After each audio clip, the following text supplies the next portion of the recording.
Test, 1, 2, 3.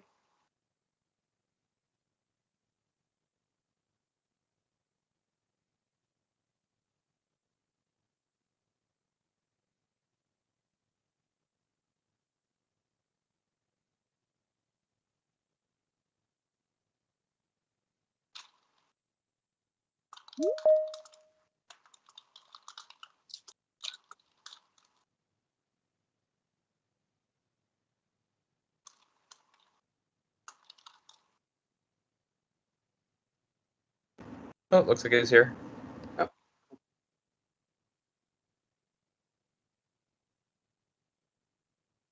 Hello. Hi, Naman. Hi, Naman. Hey. So It's solution nice. from Google Chrome. But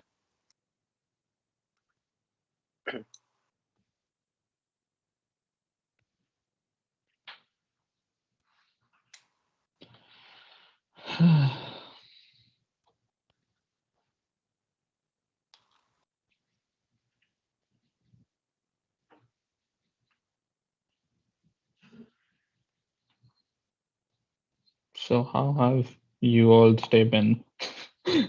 I'm sorry, if you have anything important to say, feel free.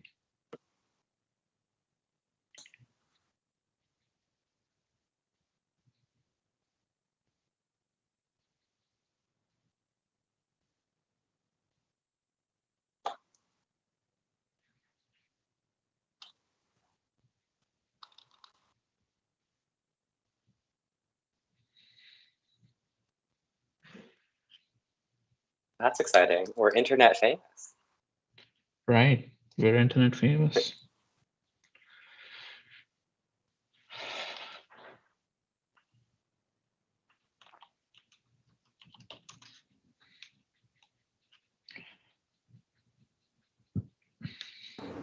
Pure Math Club got a donation. Oh yeah. Oh. Wow.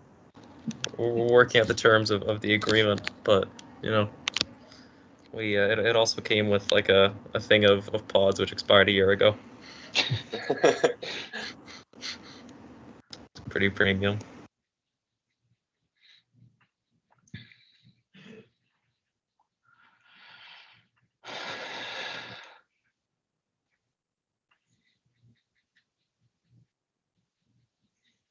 Hi, YouTube. Don't forget to comment, like, and subscribe to this video. And hit that bell to make sure you get all notifications.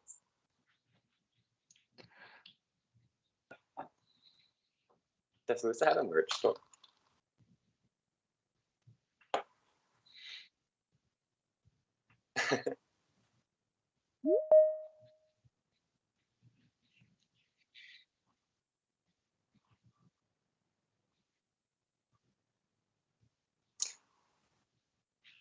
Yeah.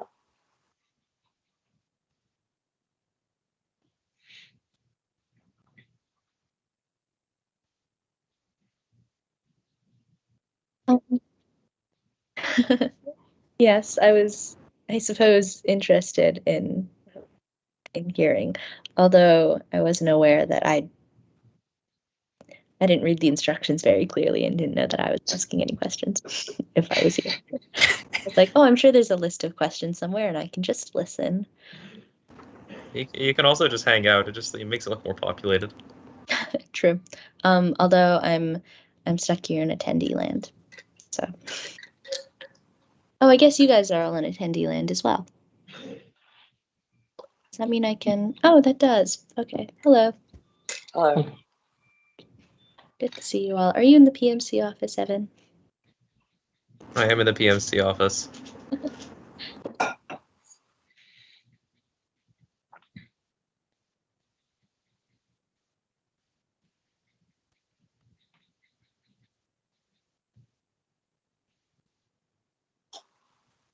I probably shouldn't be, but it's fine.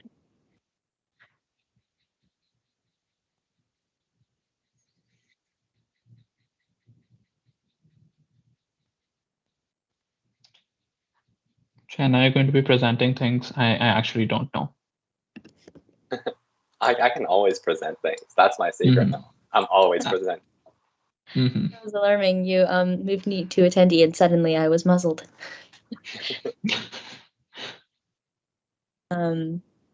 No, it's okay. Wow. Hello, viewer. Ooh. Wait. I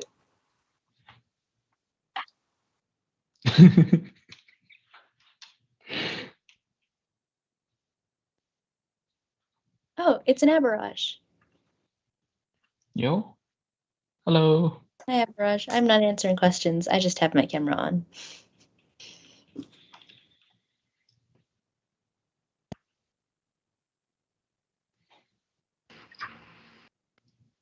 Hi, sorry, I couldn't unmute my mic right Oh. now. Yeah, No no, worries. I thought I honestly thought I'd just drop in and like mostly just listen to other people's questions because I like fairly certain I'm voting for like who I'm voting for at this point anyway. And That's like fair. concern, which was my main concern will like always just be mental health, which is why I asked about that yesterday as well. And I really like the ideas which NCE pronounced nice was platform. I know I should just say nice, but no, I really can't do that. No, that I think NCE pronounced nice is the correct pronunciation. Yeah, right? That's how I Yeah. say it too. Okay, perfect. I guess building from that, what do you guys see as the flaws in existing mental health supports for students on campus, and I guess more broadly in the community, and what do you see as potential fixers, or at least like the key stakeholders in addressing those flaws? So I like spoke about some of this in like my response to Abhiraj last night in the AMA. There's like two things that I know for sure are like problematic, which are accessibility is like super hard to like get working. Like I have a couple of friends who like try to sign up for accessibility to like get be like in some cases like be able to drop a course or like be able to like get extra time on a test, and like every time they do it, it's like the forms are like super long and complicated. They make you doubt your own unwellness, and it's just I know at least one person who just like gave up on like receiving a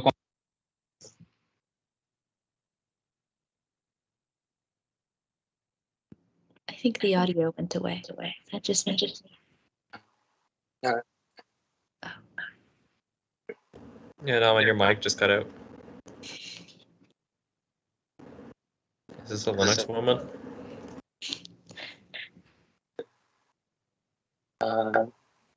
Yeah, but I do agree with what Naman has been saying. I think accessibility's difficulty and bureaucracy is definitely a point that can be eased. I recently went through accessibility services and to drop a course, and I needed to communicate with 3 different organizations.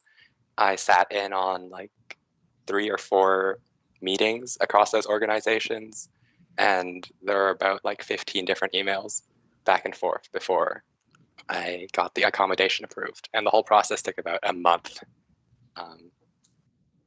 And I think accessibility is somewhat poorly geared to handle mental health in particular. Like Naman said, it can sometimes make you doubt how you're feeling because you get asked questions like, how much is X, Y, how is your mental health impacting your various parts of your life? And you go down this like big list. So I think there is room for improvement with accessibility, particularly in the mental health area. Yeah. And Hello, Naman, are you back? am I audible Yeah. now? Okay. Yeah. Thank you, Chen. I didn't want to like mention you by name, but glad to know you're like sharing your experience. Yeah. I guess the other thing that I really found annoying is that this is like something that I'm a constituent told to me as like CS representative for MadTalk. He told me that basically he was trying to get counseling services because at one point in his university career, he was like in not a very good place mentally.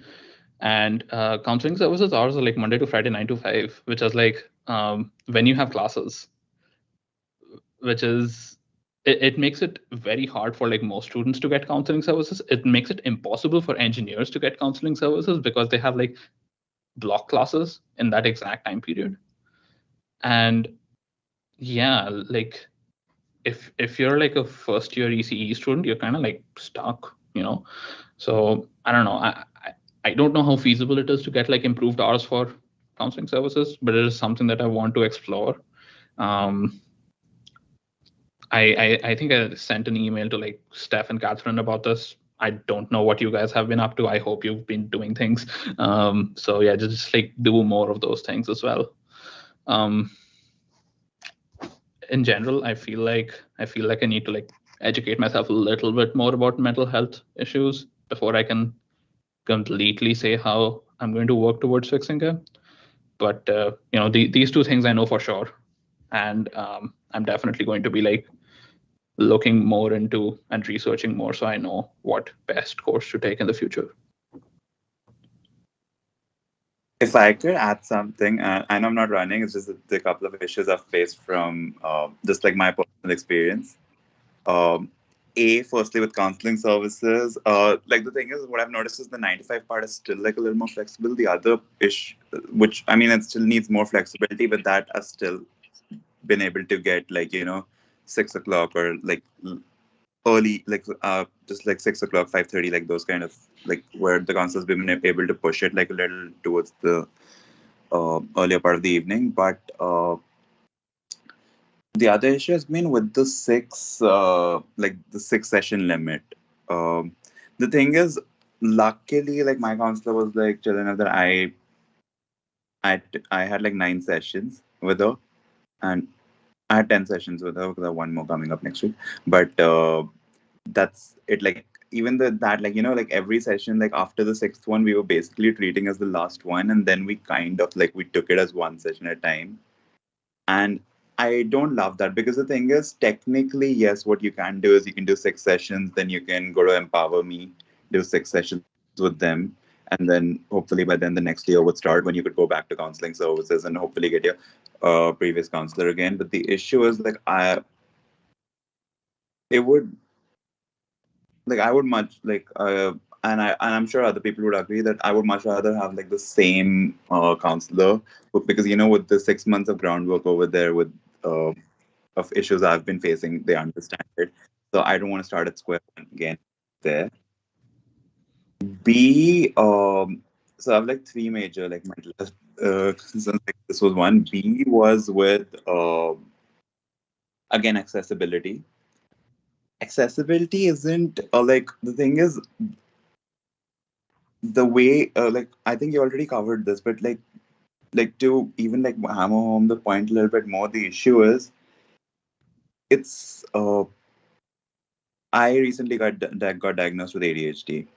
The thing is the accessibility, the way the whole thing is structured, it's structured to cater to a neurotypical person, right? Like someone who can, for whom it's easy to book appointments, to be like, oh yeah, I need to do that.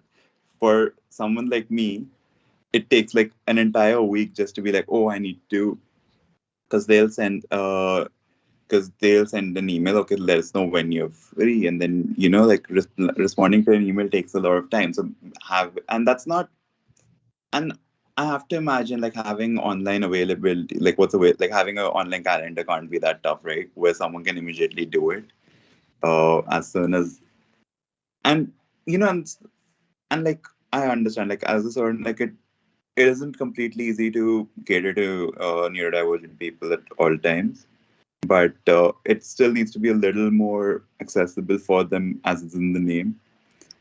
There's a third thing, and I don't know how. I mean, I don't know how difficult this would be for WUSA.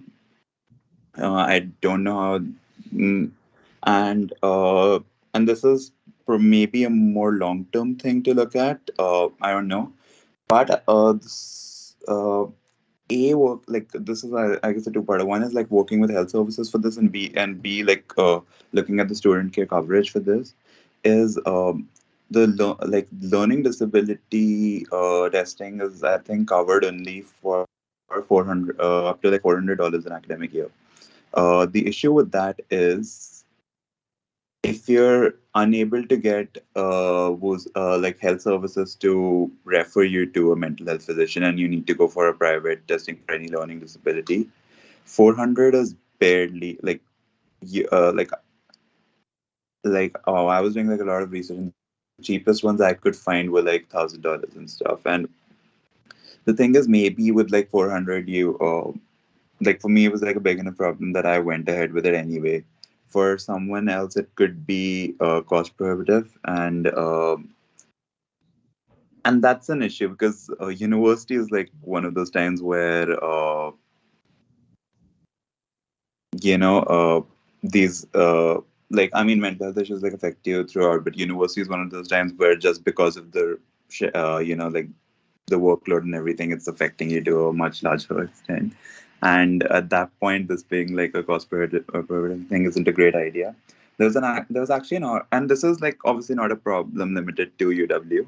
There was an article in Maclean's which discussed how adult ADHD diagnosis in Canada is a big problem and how it's difficult for university students. So definitely not an issue just for UW students, but still where at least like the cost prohibitive part, working with health services to, because I had that issue with them where I went to them and then they just refused to refer me to a mental health physician for this, and then I had to go private, and then finally got diagnosed after I was really lucky because I got an appointment within like 6 months. Most appointments were which I could find had like waiting periods of 1 year, 1.5 years, that kind of thing. So by the time you get diagnosed, you're already done with like 2 years of your university life. Isn't like the best thing. So I guess that would be my. And again, these are coming from like anecdotal experience. I don't know if this is common to other students and all, but just wanted to share that. Yeah, I've definitely heard this same thing that you talked about. I did not know until like very recently that getting a diagnosis for like ADHD or autism or anything like that costs that much. I really wonder if we can like get a better deal with student care. I don't know how that works operationally, but I suppose student care is something that WUSA controls, right? So hopefully we should be able to like look into it, get more coverage. So like even if you have to go private, you can get the support you need, even if it's not from a health services approved place. Oh, okay, Catherine said something in chat. Sorry, I'm trying really hard to avoid using the fact that I have had like a year to accumulate knowledge about this, because this is about asking questions to get you guys to get to know you guys as candidates.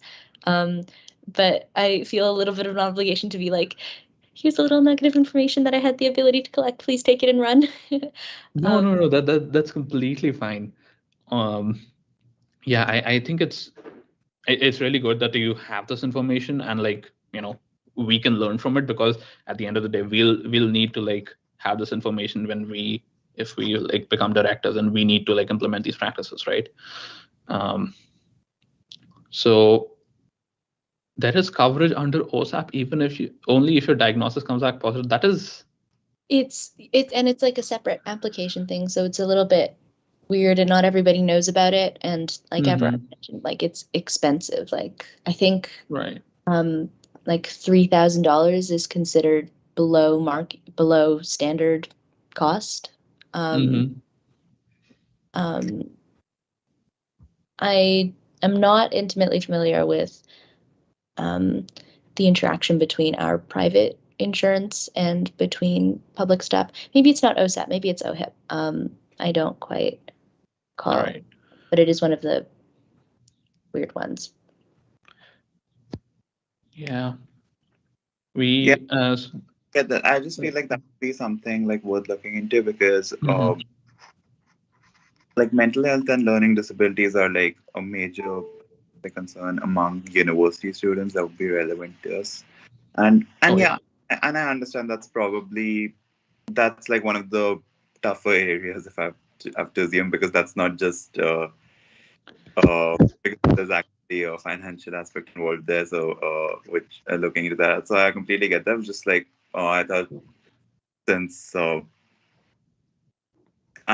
thought that like knowledge of like how students experience would be helpful in that, which is why I shared that. Oh yeah, definitely. Like, yeah, half the reason that I even sent, the email to Catherine, for example, is that someone shared their experiences with me. So this is definitely helpful. And you know what? That's great to know about like the fact that you've been like even if you involved with WUSA, you like this way that you're sharing that information with her, and that's like that makes me really confident in like voting for you as well. Because I think like that's the biggest thing. Like a lot of people may not have been actively involved with WUSA, but like I'm like looking at people that I've seen at GMs and stuff. Even just that's nice. One kind of side question, like Mike, if you're here, like is the VP election also uncompetitive now? Is Rania director candidate now? Yeah.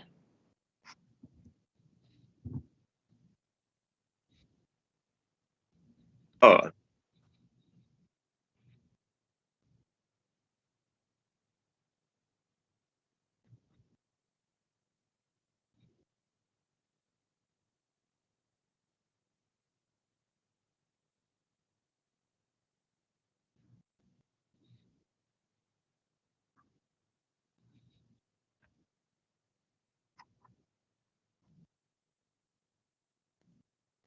Okay, sounds because we're also planning like the debates for tomorrow, so just looking.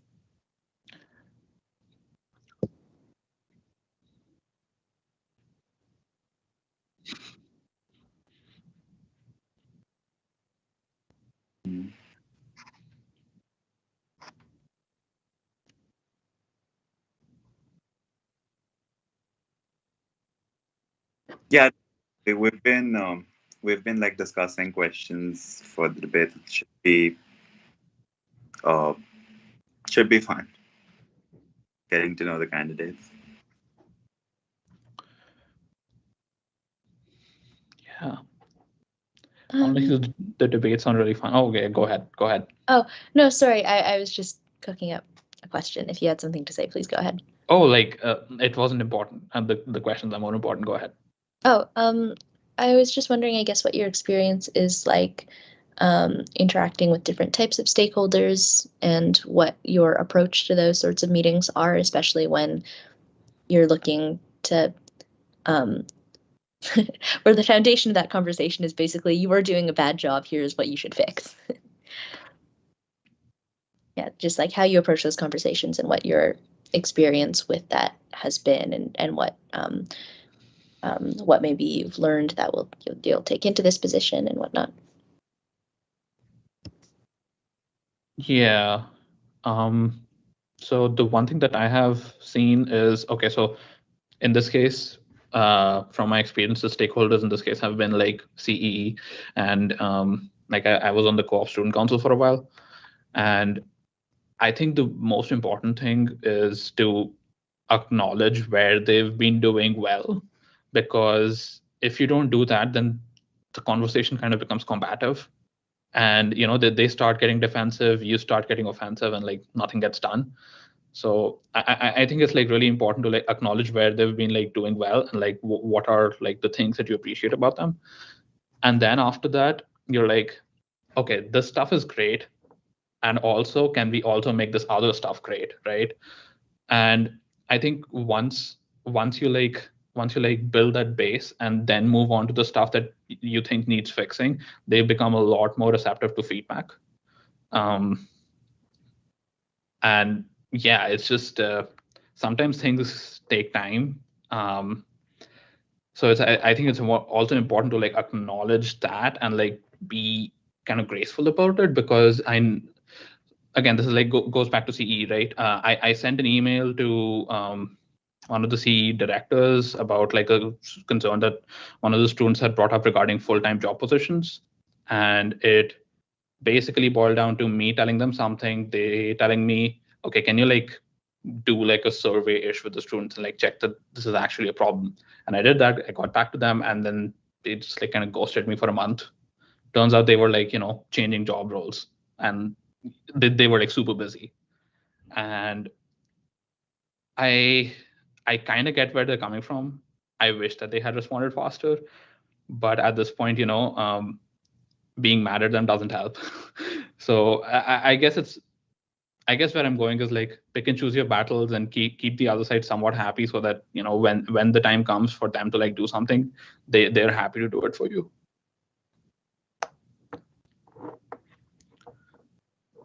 Yeah. For myself, most of my experience in communicating with parties that you're unsatisfied with something has come from my time on the WCRI board, which is just the housing co-op across the street on Phillip Street. And again, it's very, very important in my experience to be very kind and civil when you're approaching people, because a lot of the times the feedback that you will get from membership is quite harsh. There'll be a lot of anger in that because they can't necessarily see what's going on behind the scenes that is causing the thing they're unsatisfied with. So I think it's very important to kind of sift the important messages out of that anger and make sure that those are communicated without any sort of unnecessary emotion, because you have to be there ready to listen, ready to talk, not to judge before you've had a chance to talk.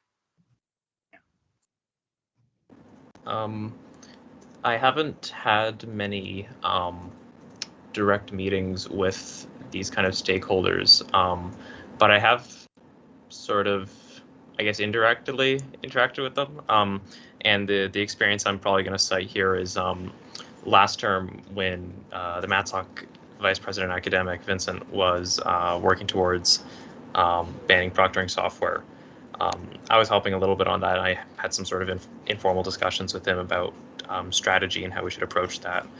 And I guess, yeah, the important thing to keep in mind throughout all these meetings with faculty and so on is that, like, even if they aren't doing what we want immediately, like, and maybe if they might seem a little adversarial at first or something, the thing you have to keep in mind is that, they ultimately still want what's best for students.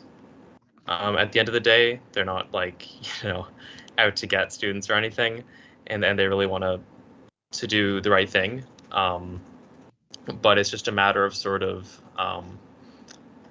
keeping a level head and making sure that they're aware of what students really think and stuff like that. Like, for example, when we were doing that last term, a big part of that was sending out a huge survey to students. I think I got over 1,000 responses on whether that should be banned or not, right? And overwhelmingly, students really wanted it banned, right? So yeah, it's what I'm trying to say is it's important to not get like upset with who you're talking with and who you're trying to negotiate with, because yeah, they want what's best and they want to understand your perspective, but you just have to make sure you're approaching it from a good direction to make sure that yeah. Thanks. That was a very reassuring set of answers to hear, I think, for me. Also, I realized that you guys answer in the order NCE. I don't know if that's intentional, but you guys keep doing it. Yeah, I think that one thing that I see a lot from less experienced student representatives and whatnot, or people who haven't been on like governing bodies or haven't been involved or haven't been adjacent to things, is a tendency to want to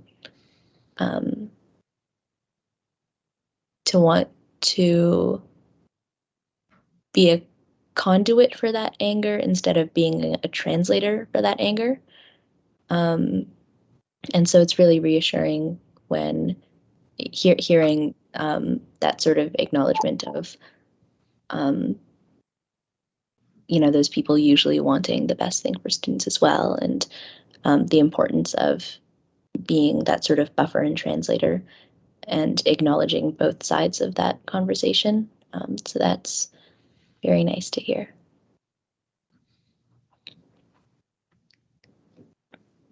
I did have another question. I just thought of one. Catherine already knows that this is a topic really close to my heart, but love to ask the rest of you as well. How do you guys view the student-run services under WUSA, and in particular, how do you view the student-run services which have advocacy in their mandate, like GLOW, Women's Center, and RAISE in particular? So I'm going to go ahead and say that these services are like super important for us, right? I recently started like getting somewhat involved in GLOW for reasons, and it's great to see the community that they have built. It's not so great to see kind of the struggles that sometimes they have to go through, which kind of seem like they stem from WUSA bureaucracy. I don't really have a good solution for that at the moment, because I don't know how WUSA bureaucracy works. This is the first time I'm going to be like, in an elected WUSA position. But whatever it looks like, I hope that the new governance reform fixes a good bit of this, and whatever it doesn't fix, I hope to be able to like address that, like streamline the process for them so that they can get the stuff that they need to do what they need. With RAISE, it's like a bit more complicated just because they had that drama a couple years ago, and like people dislike the name now.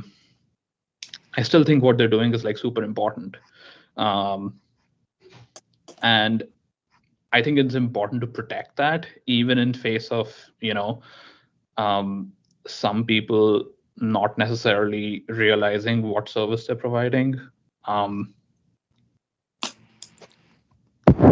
Yeah, that's basically the gist of my opinions. I don't really have concrete actions at the moment, just because, again, I think any concrete actions that I say that I'm going to take are going to depend a lot on how WUSA works, and I need to learn how WUSA works before I say anything about that. No, that's fair. Like, and honestly, I just mostly wanted to understand like your opinions towards like the approach towards the services that you have, the opinions towards them, more than, because I understand, like I completely understand you can't talk about what you will do till the time you don't understand like how that works, and that's completely okay. It's just that I want to know like what interests are you looking for, and I love that answer because I'm personally like I am a big supporter of these. Like I like love having student-run services. I love the fact that some of them can do advocacy for certain groups, which the board of directors may not always be able to do, given that the board of directors may not always be representative of marginalized groups on campus. So yeah, I just wanted to know how you view those. Yeah, I want to expand on a little bit and just kind of emphasize what you said. Yeah, like services like Glow Center and stuff like that are really important. It's good to provide a strong community to students in those groups, which might be underrepresented otherwise, and just for them to meet others like themselves, right? And especially on the advocacy front, I think it's very good, because every once in a while I've sort of hung around WUSA meetings and GMs now and again, and there are kind of motions that come forward every once in a while for WUSA to take stances on international issues and stuff like that. And I think these groups under WUSA are really like what that is for, because I think a lot of movements related to stuff like this doesn't usually come from like student unions. It usually comes from more like groups that are actually much closer to these issues and can have a much more personal connection to them, right? And so when stuff like that is being considered, I think like it's really important that we have those groups, so that they can provide insight on stuff like that. They can advocate on those. And I'm in sort of the same boat as Naman of not having 100% certainty on how these groups interact with WUSA, but so I'll need to kind of learn about that a bit. But whatever the case is, I want to make sure that these student services and groups have like a really good transparency with WUSA, and the other way around, so that there's not a bunch of layers of bureaucracy in the way of getting the supports and resources they need, right?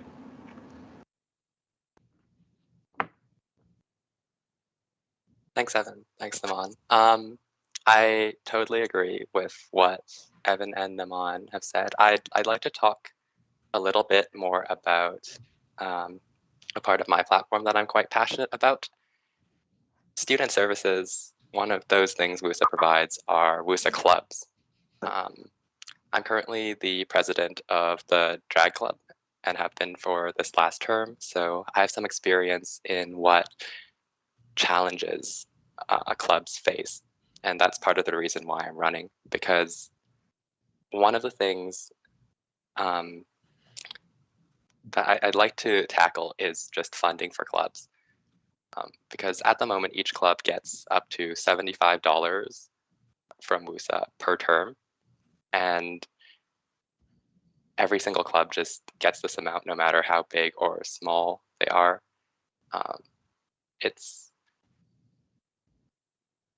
I found it in my experience quite challenging to run a club with that amount of funding.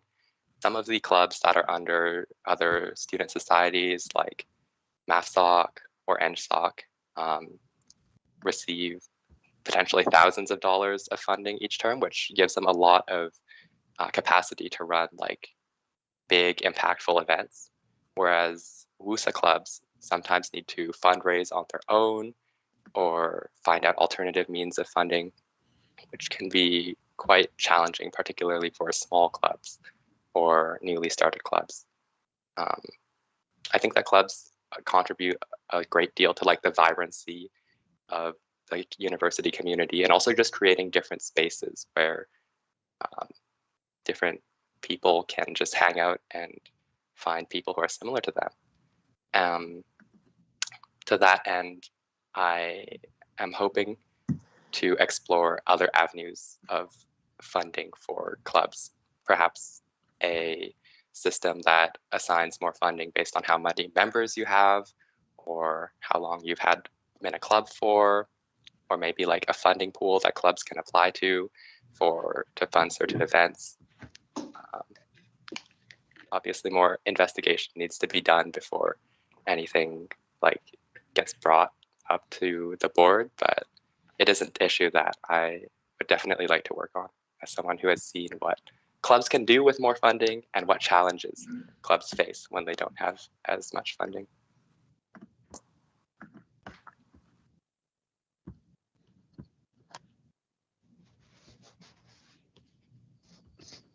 On that note of funding, what is your I guess there are different ways to approach like the topic of funding when it comes to the responsibility that WUSA has over how that money is spent, if that makes sense.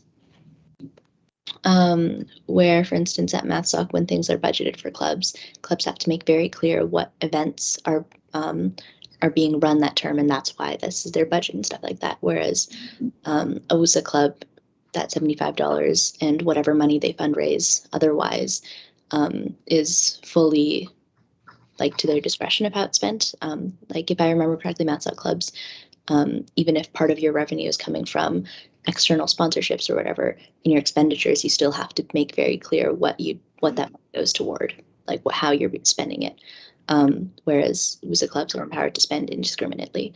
So it's a very different, and I guess that's more akin to how like student-run services, the money that they budget is more like how MathSoc clubs budget money, where it's like part of MathSoc's budget.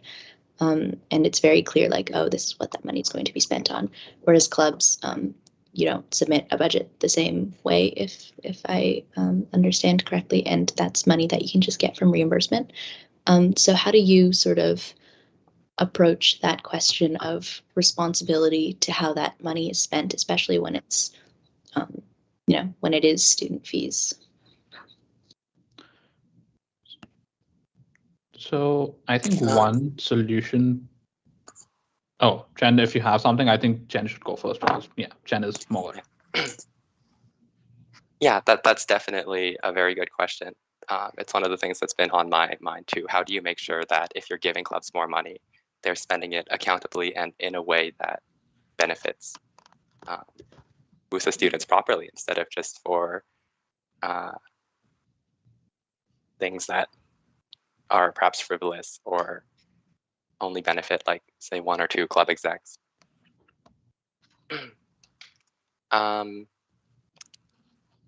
Again, I think this is something that needs more exploration, but some of the ideas that I have in mind, I guess I'll elaborate for them a little. One of them would be a sliding system on funding based on how large your club is, because if your club is much larger, then it shows that there's been a certain level of organization that has grown your club to that size. Perhaps the same with a longer running club. At the end of the day, there is a certain amount of trust that you have to put into clubs when you give them a certain amount of funding that they can spend at their discretion. And I think that we at least have some room to increase that amount from $75, because it's just a very small amount at this moment that you can do like a little bit with it, but not a ton. I recognize that it is a challenging issue to have more accountability, because if you want to have more accountability on what clubs are spending their money on, it creates a lot of paperwork and bureaucracy. For example, MathSoc has to spend hours of dozens of people's time in budget meetings each term, like justifying each of their events. One of the ideas that I mentioned earlier was, say, a funding pool that clubs can apply to. That way, clubs that are a bit more dedicated and are willing to put in that time to create an application can acquire that funding with oversight, perhaps similar to the Student Life Endowment Fund or the other endowment funds, but maybe just set aside for clubs.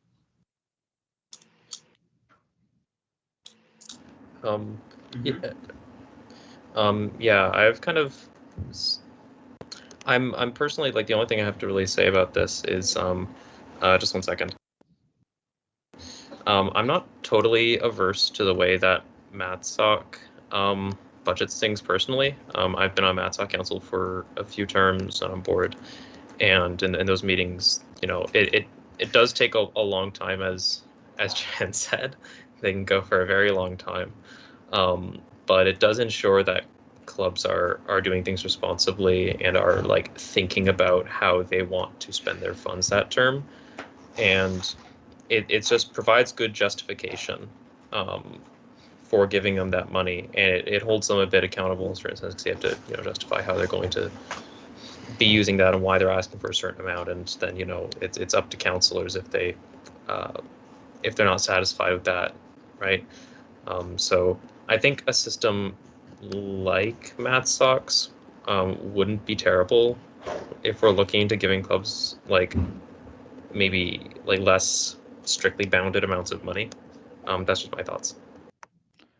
Yeah. It doesn't have to be exactly one way or another. You could have the same funding amount and then just a funding pool. So let's say a club wants to host like a big event that they think will be beneficial to lots of students. They can apply specifically for that event, say. Again, I think there's lots of investigation that can be done into this before any specific decisions.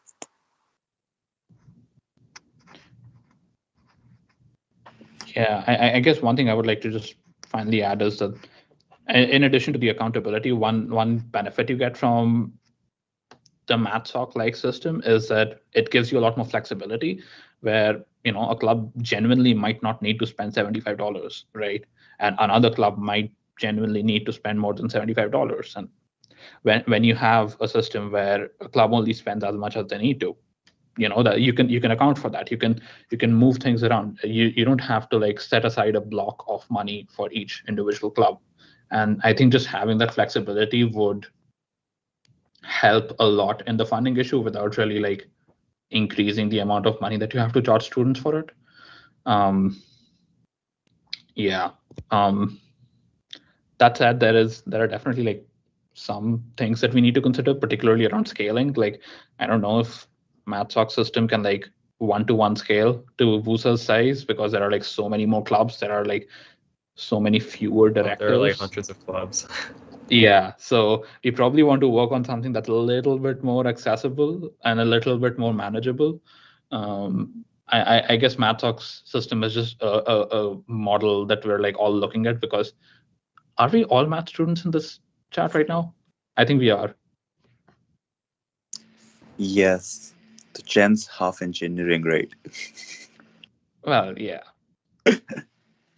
I'm joking. We're talking about a school or half. I'm joking, Chen. Software engineering students are math students too. Sure.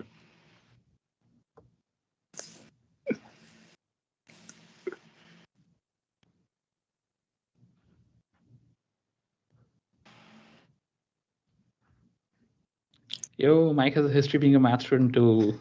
Yeah, my. That's a very specific way to phrase that. I've got to be honest.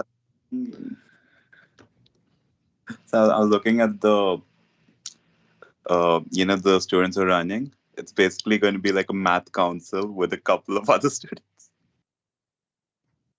Yeah, it was definitely intimidating to be like, oh, I see what this election is going to be, and it's going to be very weird because it's mostly just math students running against math students. Yeah, I'm glad that Rania switched to director because that means that, we have at least one art student, and because of the faculty guarantee, we will have at least one art student. So that's one good thing. I would love for other faculties to have more of a voice here. I'm honestly kind of sad that it's just all math students. Maybe this is something that we can work towards improving in the future.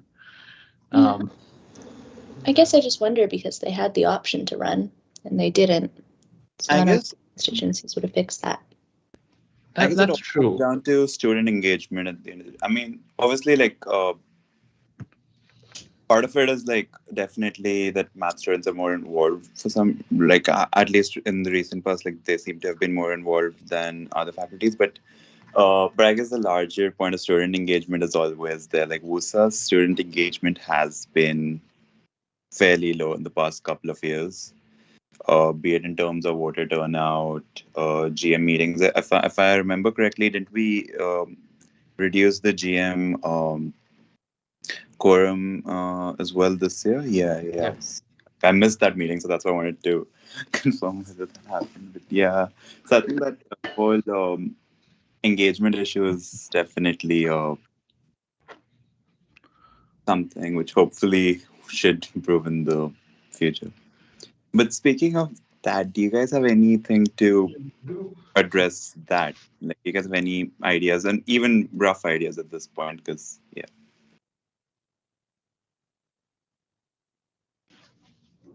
I'm sorry. Could you repeat that? Something happened in person for me. Sorry. I was like, do you have any ideas to address the low student engagement with WUSA? Even rough ideas at this point, honestly. So I mean, oh no, you can go first. Yeah. So I mean, one of the things is, just keeping an ear out for like what the students are saying. I suppose the Reddit is useful for this. There are other platforms as well where there are places where students make themselves heard, and even if they're not saying things to WUSA, you can still listen to them, right? And part of my hope is like if they have concerns, and if those concerns are addressed, they might realize that, oh, okay, someone is addressing them. I think part of it is definitely also like just WUSA themselves communicating, and WUSA themselves building a way for students to realize that, hey, we exist and we can solve your problems. One thing that I kind of wanted to do was to start holding director office hours. I don't know if that's like planned, but this is something that I personally want to do anyway. Just have a place where I try to advertise as much as possible. Hey, I'm going to be here sitting in this office for a couple hours. If you have any problems with anything at all, come talk to me, right? And I feel like if someone sees a WUSA director doing that, and someone sees a WUSA director solving a problem, maybe they'll be like, oh, okay, this person solved their problem. Maybe I can be like this person too, and maybe that makes them run for WUSA. Maybe that's how we solve the student engagement issue. It's just like engaging more with the students, I suppose, or giving them more opportunities to engage with us and making those opportunities like abundantly clear. It's a hard problem. I won't say it's an easy problem, because clearly we've been trying to solve this for a while now, right? And it hasn't been like super successful. But yeah, I have a couple steps in mind. Hopefully we can take those, and hopefully we can figure out more things to reach more students. Yeah. As well, one of the things I was going to say is exactly what Alan said. I think having more open lines of communication is definitely a good thing. I think a lot of people view WUSA as kind of a black box where stuff just sort of happens and they don't really hear about it. So I think making students more aware, kind of one-to-one of what WUSA is actually doing, and also giving them opportunities to, say what they think WUSA should be doing would be a lot better. And I think one-to-one sort of thing is important too, because I think one of the other issues is right now, I think a lot of people think things like GMs are boring. I don't like. I'm trying to kind of I'm trying to get people to come to the MatSoc GM that's happening today, actually, and it's actually really hard. People don't like going to general meetings. They don't really think what's happening is important. They don't really think,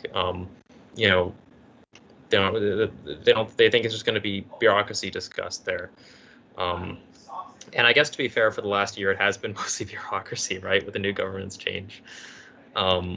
So I don't know. I think trying to promote what's happening at GMs in a more accessible way, and trying to make it about issues that are really that really matter to students, and making it clear that that's what WUSA is doing is a very good thing. And yeah, I'm not 100% sure how you do that, because yeah, it is difficult. I mean, you can send out mass emails and stuff, but people don't really read mass emails. So what do you do about that? It's a tough issue to tackle, but I've been thinking a lot about it, both in the context of because of MatSoc, but also because of WUSA, because there's similar sort of issues with both of them.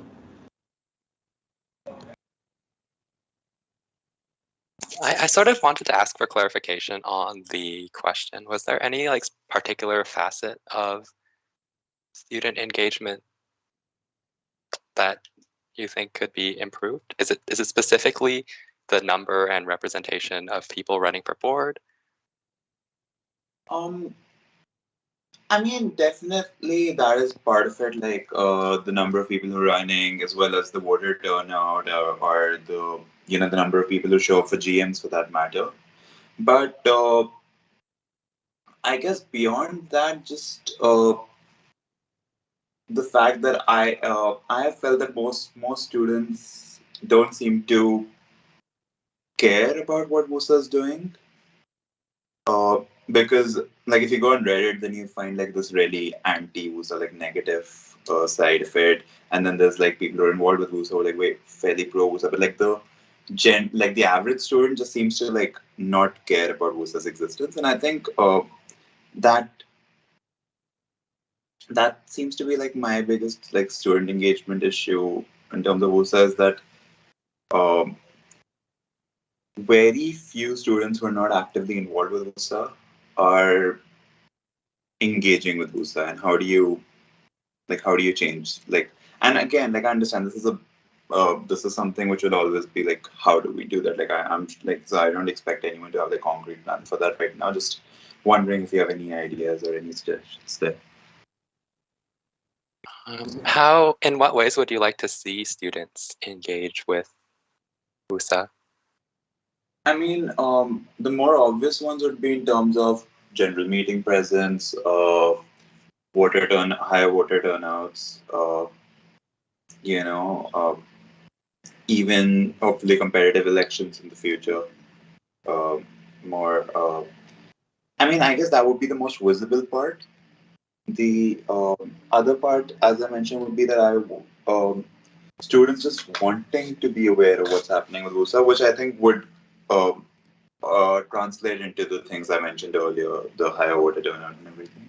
So, yeah, because like people running for WUSA, that's one thing. Those are like people who are interested in student politics. But even people who are like not running for WUSA, wanting to, what's because the voter turnout should be, in my opinion, should definitely be more than just the network of the candidates. And right now, for the most part, that's not the case.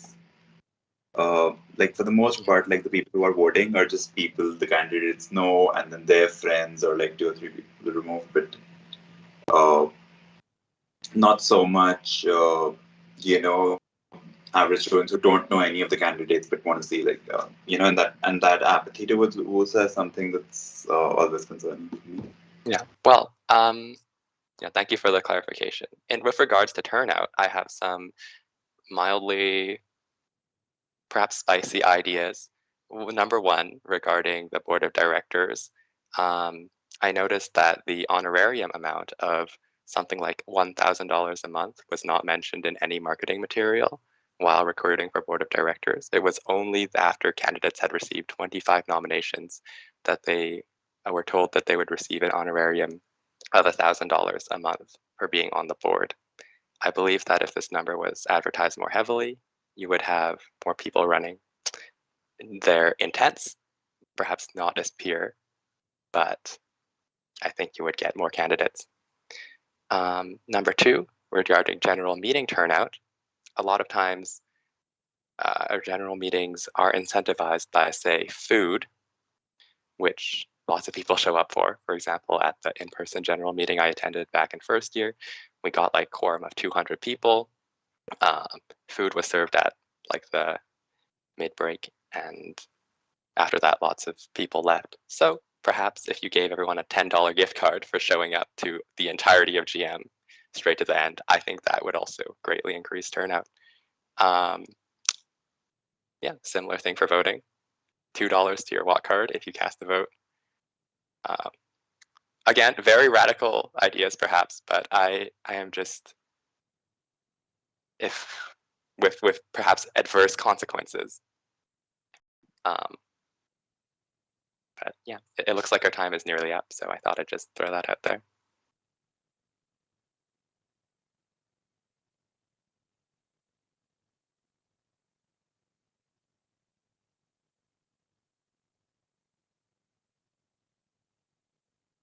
Thank you very much.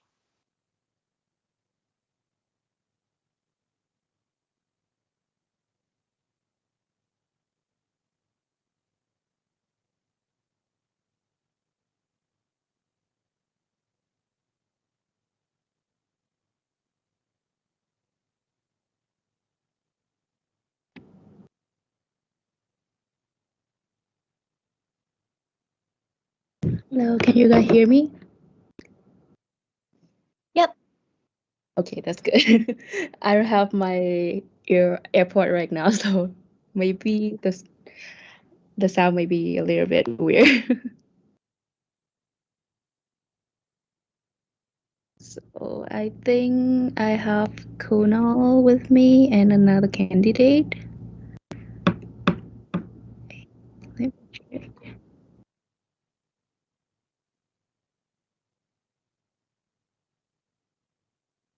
Okay.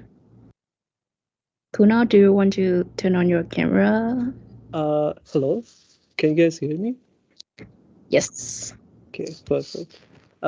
Yeah, I'm sorry. I think I'm facing some issues with the camera. Like it says it's turned on, but it just shows a black screen. So I'm really sorry about that. And I'm also okay, perfect. I think it's working now. Okay. Yes. Uh, yeah, I'm sorry. I'm at my workplace right now, so we also have a mask mandatory policy. So I won't be able to show my face, so I apologize for that. So Yeah, hello everyone. a little bit of introductions. So we are both fourth-year student from health study program. So we're technically in health faculty, which is not really populate in our university. But yeah, I think we will bring a lot of potential idea about especially healthcare, mental health, housing, and international student. Yes. So a little bit about me. I work basically for IPC, ICSN. So basically every international communities in our university right now. So I'm pretty much know what happening with the events, the support, peer support, and yeah, support for international students at the main. But yeah, I can see that there's a lot of problem with the communities right now, especially with the budgeting, the issue with encourage people to join the communities and get help, get support from the communities. Yeah. Thank Puno, you, Karen.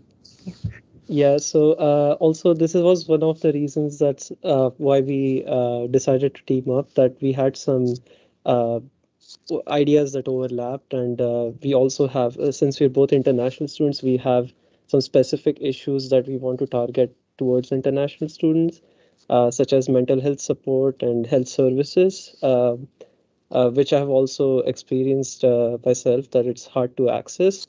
And also issues like housing, for example, which needs a lot of attention right now. So these are the issues we really want to focus on. And I've also been involved in a lot of international student support services like IPC. And I've also volunteered a lot of time with Renison English Language Institute. So I have experience communicating and interacting with other international students and domestic students as well.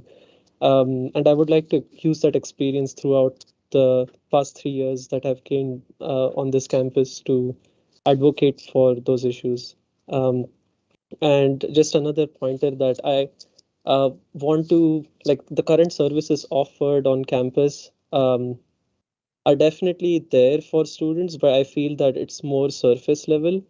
For example, just taking up on the issue of mental health support services, I feel even from my personal experience, like I appreciate services like Mates, which are run by volunteers, and uh, these are great services. But I also think we need more professional services and more services that are targeted at a deeper level. So yeah, these are just a small gist of the issues we want to focus on. But we'd love to answer questions. Yeah. Yeah, feel free to ask us any questions that you wonder or have more, maybe more detail about our plan or something. Yeah.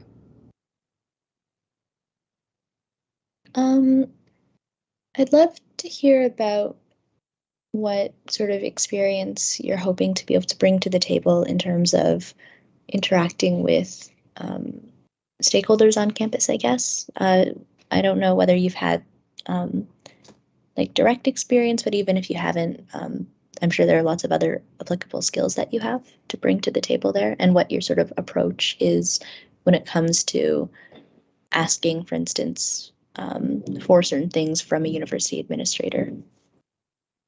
So, in my opinions, I'm working with WUSA right now as service coordinator in International Canadian Student Network. So, I think like the issue right now is that we just come back to in person. So basically, first year and second year student doesn't really know about WUSA and about the services, the like something they can get benefit from, like they pretty much don't know about the campus. So I think one of the most important thing I can bring up is that I can make USA before be more like popular to the new student, especially the student coming from next term. Yeah, next term. Yes. So, from my experience with services on the campus, I have encouraged at least like 500 people, new people for this term for ICSN. So it's a really good number from the last couple of years. So yeah, I'm pretty sure that I can help with the advertise, the how to like get people more engaged with our decisions, our events, our yeah, making more like engagement in our with our user in general. Yeah.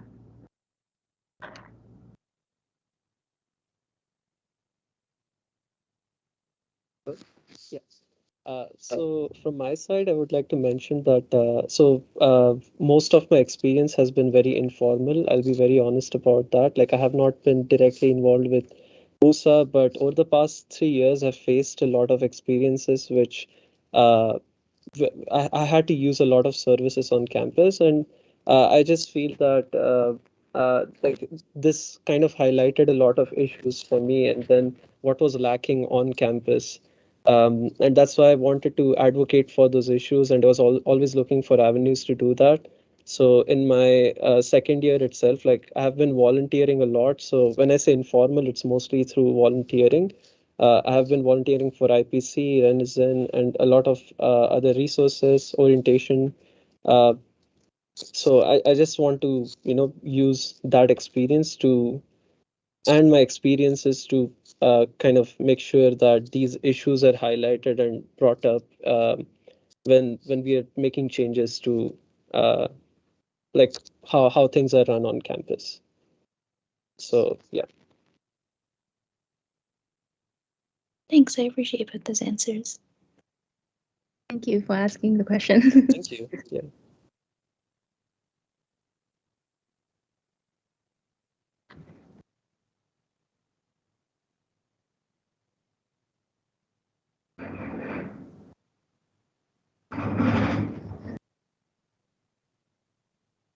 Also, sorry, I just wanted to add another point that like both Karen and I, we have both experienced the in-person side of UW in first year, and we have seen the transition to online learning, and we have also seen the transition to in-person learning.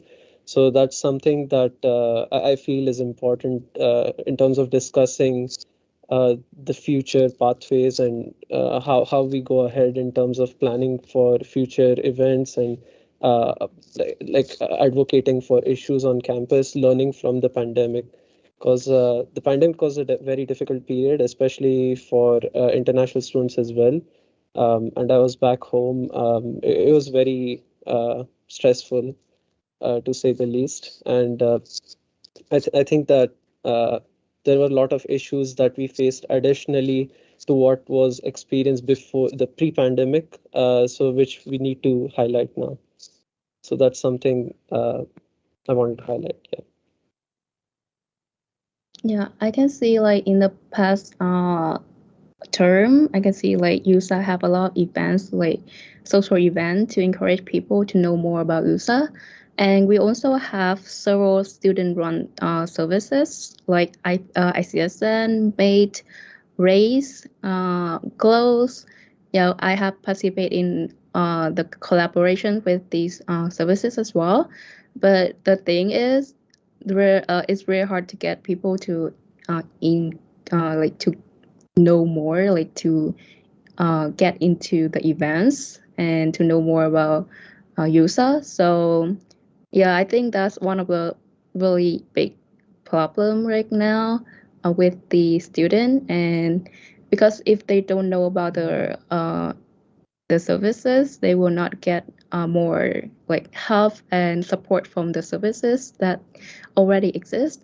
Like now, right now, we have a lot of like the office for services like ICSN. I'm in the office right now, but basically people don't know about this office at all. Even we have advertised it on Instagram, Facebook a lot, but yeah, people just like coming in here and they said like, oh, I never know this part exists in SLC. So yeah, I think it's really good to have more like new students to know more about us. And I think in September we have the student first year fair. So the first year student can come and know our office, where's the office of these services. But yeah, the services also need help from USA, and I think the services also can help USA with like advertise more about um, the student government. Yeah.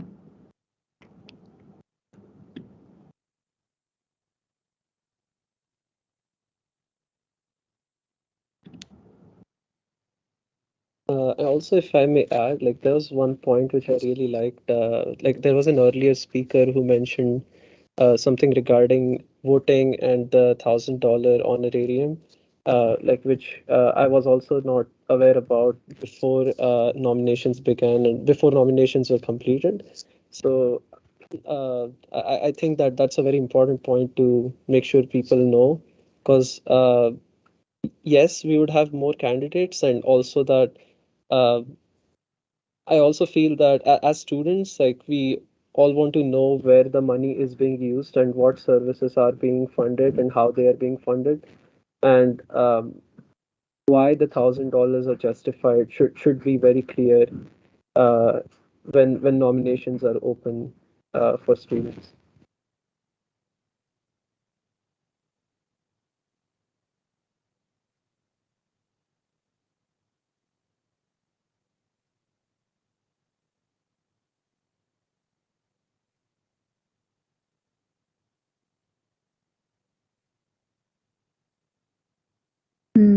I think one more thing I want to add is like about the housing. So basically, students in our university have co-op. Like most of them have co-op, so they need to move every 4 months, like every term. So that is a really big issue, and people now just searching for their list on Facebook, like the Facebook group. So I don't know if we can provide the service with uh like I don't know, like provide the list and communicate between with the student rather than the Facebook group, or like we can make some service to like making sure there's no scam or something like that on the Facebook group, or we can make another group for just like sharing the list only, because like the housing problem is really big issue right now, and I think people are facing with like people don't want to like sign the new list with like 12 months. And yeah, because they have a reason for that. They have co-op and they need to like if they supply that, they will lose a lot of money for that as well. So yeah, a service about housing and connect people with subletting will be a better choice, I guess. Yeah. Yeah, that's a good point. And I also want to add that like I did experience this during the pandemic that I did sign a 1 year lease. And I know many of us were in this position that we signed leases and we're just paying rent when we were not even living in the location. And it was very hard to find sublets. And I just feel like interacting and dealing with landlords wasn't a very easy task, and they were not very forgiving. So I feel that we need a platform where we can voice these concerns, or at least have a list of companies which are doing good work, or some issues that are of concern, and students can be aware of, or even we can pinpoint at these issues and take action if possible. So I do feel that it is important. And then I also faced another concern, which was like I had to switch from the co-op stream to the regular stream, which was very stressful because this was also pandemic induced, to be honest, to some extent. But even at that point, like finding leases and switching to another stream wasn't very easy. So yeah, these are issues that kind of intersect and need to be looked at together and not just separate issues.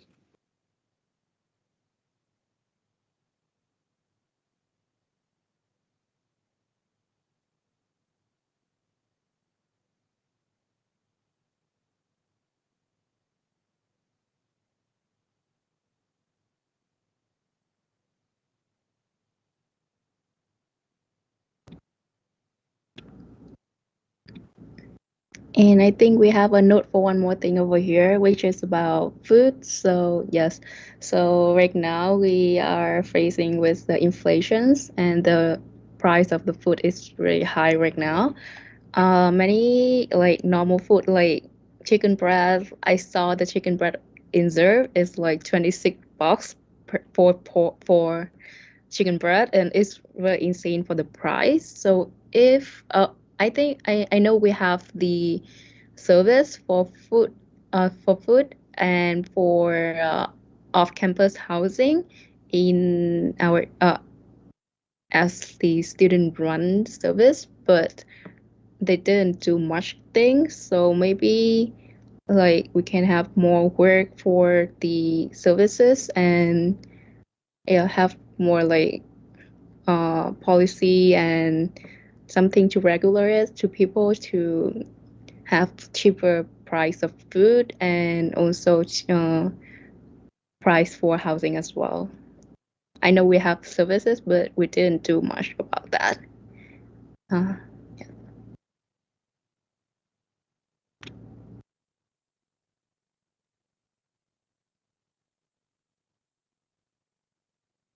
Like being from the Faculty of Health, like we have read a lot about food insecurity and how it affects undergraduate students, and it's a very real issue which people experience.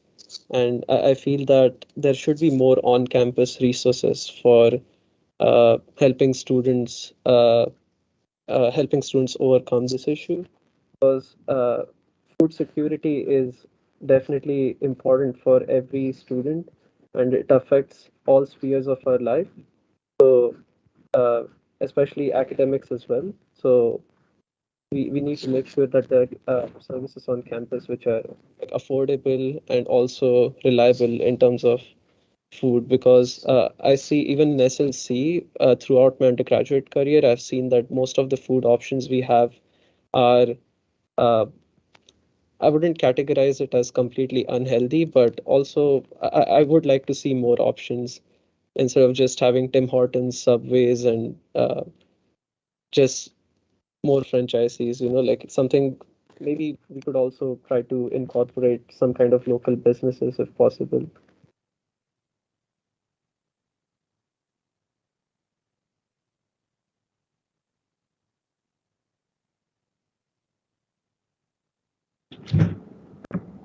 yes, I think that's all for our note over here. So, yes, so what we can bring now is that especially we are in house study and we are in house study and we have a lot of like knowledge and experience with the public health program, the policy changings with the public health. So I think that will be a good point for us to be as the in the student government to make some changes and policy for undergrad student. So just sum up a little bit over here, we want to focus about mental health support after like the transitions back to in person, and we want to have more support with the international student with housing and food. Is that everything, Kuno? Do you want to add something? Yes, and just in terms of international students as well, there is a specific focus which you would like to address because a lot of our friends also face this, and I would like to know if there are more people who have faced this, but that there were a lot of people, at least in our faculty, who had to uh, switch to the regular stream just because of a lack of availability of jobs or not being eligible for a lot of positions just because we are not uh, considered Canadian citizens or permanent residents, which could be seen as unfair from a lot of standpoints. So that is something which needs to be addressed because this impacts student experience to a huge extent, especially at University of Waterloo, since co-op is a big part of your degree. Um, and also living off campus, especially students that live a little farther from campus. I think that public transit can definitely be improved much more in terms of efficiency and reliability of the timings and availability. Because on weekends, let's say if someone wants to do groceries or someone has to travel late at night, there is a definitely a lack of good public transit from what I've heard from other students and from what I've experienced as well. So yeah, that sums up what I have to say. Yep. So if you guys have any questions, feel free to ask us. Yeah. Yes.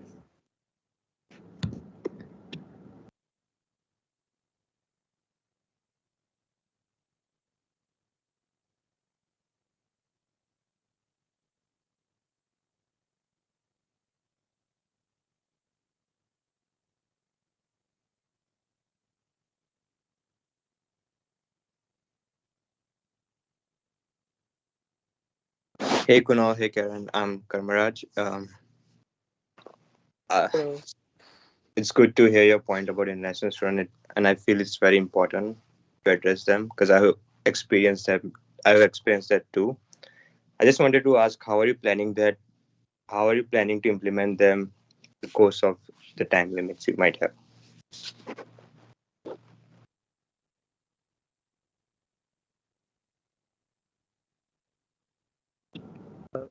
do you want to You can go first. Okay, sure. Thank you. So basically, our plan is to definitely advocate for these issues, promote awareness, and if possible, interact with stakeholders and partners in this domain to see if we can actually like bring changes on a larger scale. But of course, as you said, there is a time limit, so uh, it's hard to say if we can completely eliminate all the issues that are present, but we would at least try, we would like to try our best and give our full effort towards uh, making changes which can help students uh, tide over these issues in an easier manner, or at least make sure that we bring in steps that could be continued by future administrations as well uh, to uh, have a larger impact over a long-term uh, plan, for example.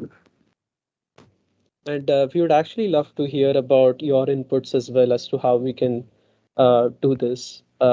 Because we are representing the student body and we want to hear your opinions as well, and not just push forth our ideas and agendas. So please feel free to highlight anything you would like. Yes. So for me, all the actually like all of the problem that we mentioned, we all have the student run service for that, like mate for mental health, race for discriminations around race, um, off-campus housing service for off-campus housing, and food support service. So we all have the service for this problem, but the problem is that our service is not have the clear direction right now. They just the services right now. We just want to encourage people to know more about service first. So it's actually what they are doing is have more like social events for people who know more about the service. But if you guys vote for us, we can get the direction for them for what to do, and we have the really big team to address the problems. Like for example, off-campus housing, we have at least like 13 people working there with the coordinator. So yeah, if we give direction, for example, like go to exam the place if it's qualified, if it's not a scam or something, we can definitely can have people to do that job. So yeah, we just need the more clear direction for these services. We have a lot of service in the campus, to be honest. Yeah.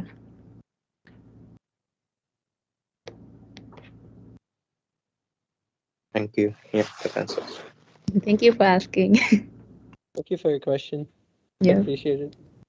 Yep.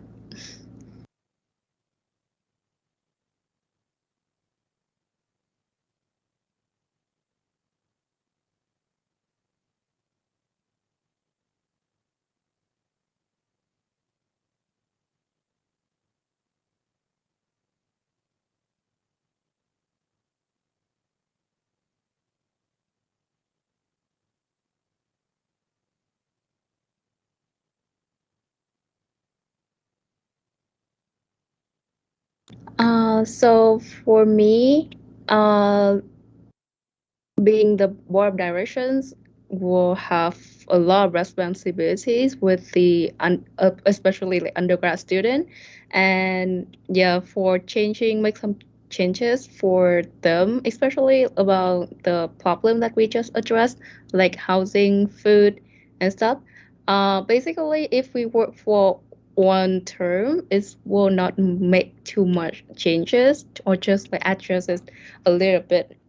For example, like the food price will adjust a little bit in the campus or something. People may not notice this. So I think the most responsibilities we can give for one term right away is that make people know more about us, know more about what we are doing, and what support, what benefit they can get from WUSA. So yeah, I'm really excited to learn more about how the USA government work and how the policy make changes in the campus. So yeah, really excited for that.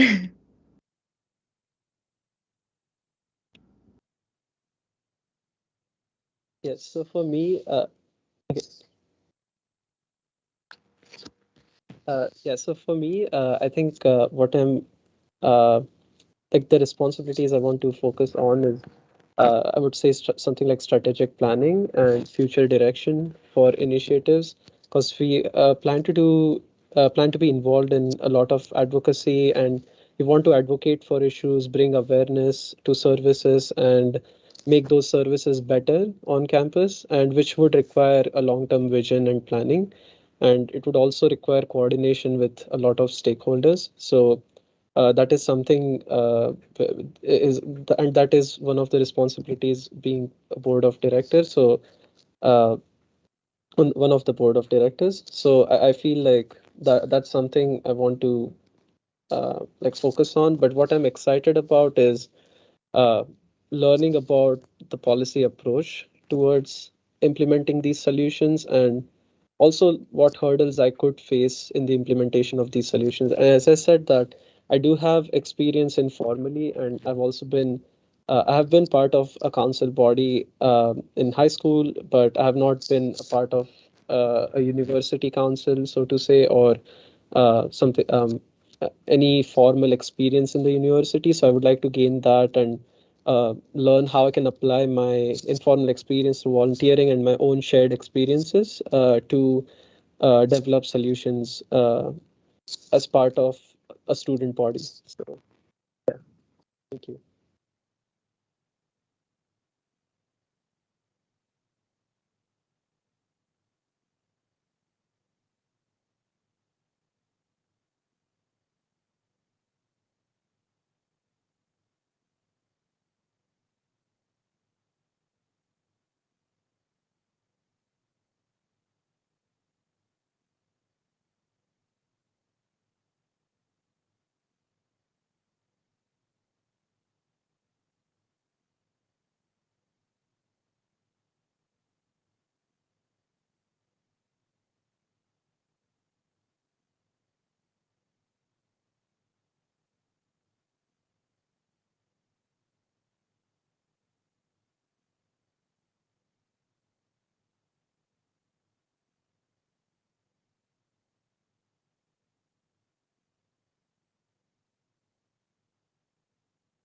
I'm sorry, are they posted in the chat or the Q&A?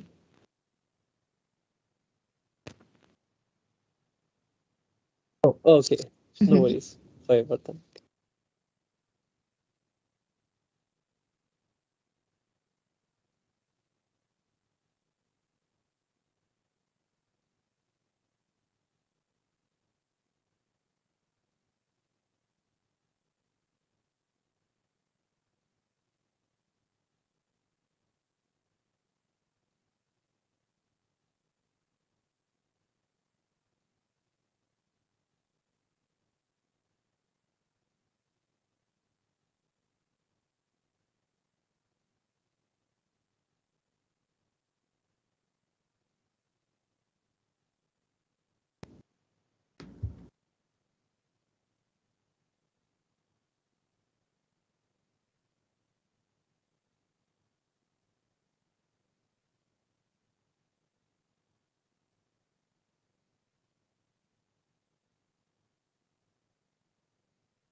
I think I can't see it yet. It's in the Q&A box. Oh, okay, sorry.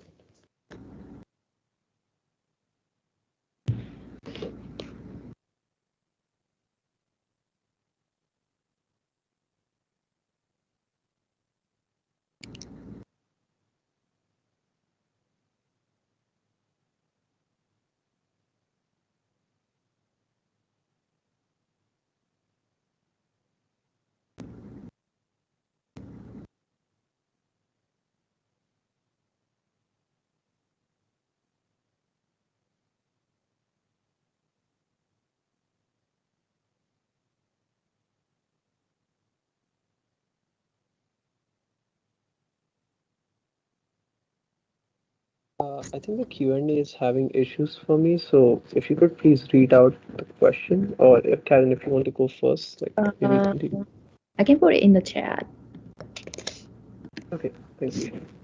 So other than the academic requirements for your program, including co-op or internships, how during an off term, if applicable, List any planned engagement during the period of September 2020 to April 2023 that may constitute a significant time commitment.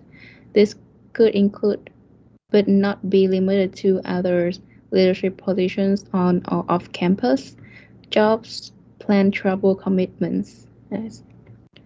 Yeah.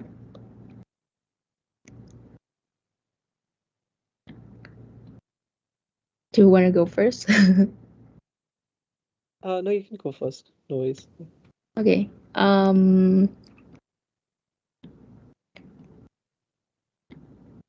So it's mean like the engagements on the campus, you mean like that?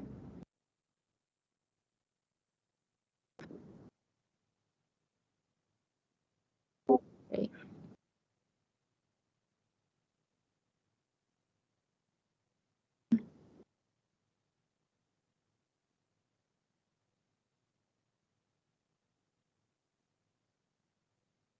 Okay, so basically I will graduate after this December. So on my last term of as undergrad student, I only have 3 courses.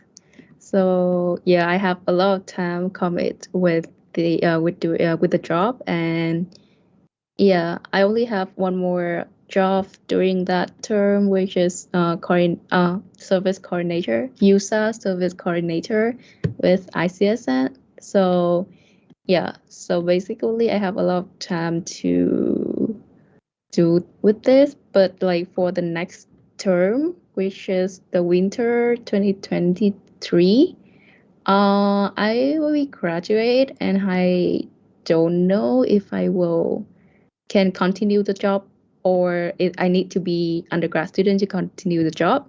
So yeah, I think I have chat with you about that. Yes. So basically, I don't know if I still allowed to do it after I graduate or not. So yeah, but basically for next term, I have a lot of time to commit with the job, and yes.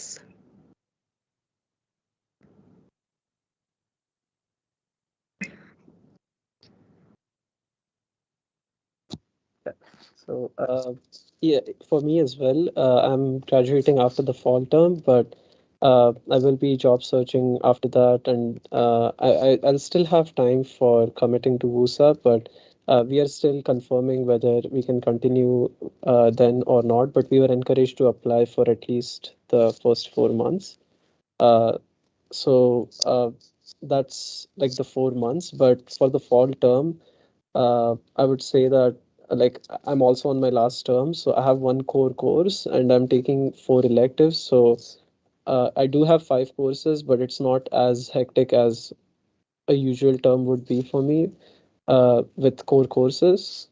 I also have I'm working with Renison as a peer leader, but I think that is a position which I'll really enjoy because I usually tend to work for and volunteer for things I'm passionate about and not something that's just going to be time intensive or work for me. So I think that's something I've planned and I have kept time apart for that. Uh, Also, I'm volunteering for a research lab on campus, but I have been doing that for the past year across all terms, and I have never had any problems managing my workload with the research and the my other commitments or academics as well. And those are the official commitments I have so far. And of course, like I'll give priority to WUSA for sure if I'm elected, for definitely.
So basically, for me, for my experience, I just asked my friend to like nominate myself. But I think like for the future, like for the next elections, I think it should be more involved with the other students as well, like the people that want to know our plan for USA instead of like just our friends. Is a issues that I think uh yes. So that's the issues. Just only friends know about it, and if I didn't like share the link or like didn't ask them to do it, they wouldn't know about the election at all or the nominations at all. So yeah, I saw a lot of advertise from USA in SLC and on Instagram as well, but I don't know why it's not like not work very well with the number of candidates. Like I think we only have like 18 people for the director positions for candidates. So yeah, I think if it more work more if we have good like I mean like marketing strategies or something with that, so people will know more about the elections and nominations process.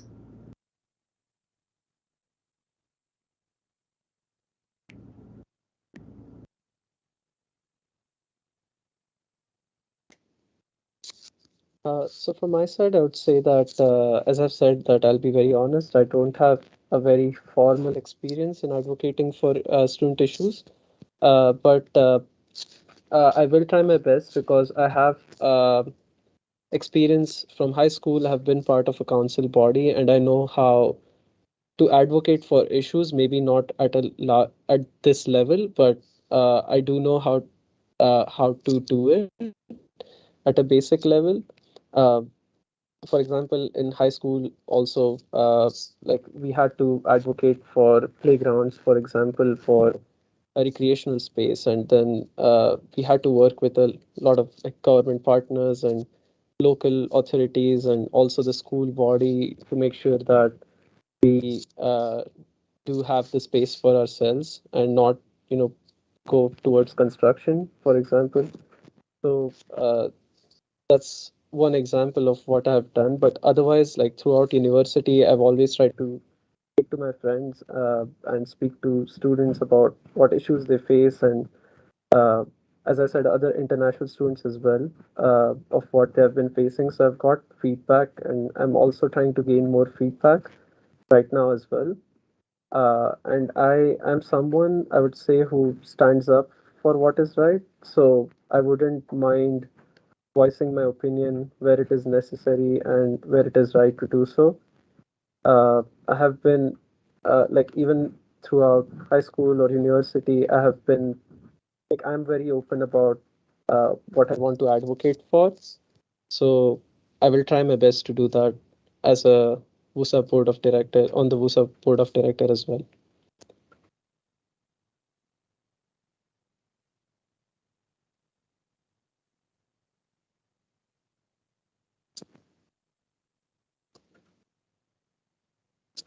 Uh, yes. Karen, is it okay if I continue? Okay. So I have faced barriers for sure in terms of academics, and I have some friends who also face barriers, and this is both in terms of online and in-person learning. So a lot of and this is kind of intersectional with housing. So when during the winter term, when there was a sudden transition to in-person, a lot of my friends couldn't find housing, and I also came back from, I had to travel from India, and it was a very hectic journey because there was the Omicron wave going on. Flights were technically not working from India.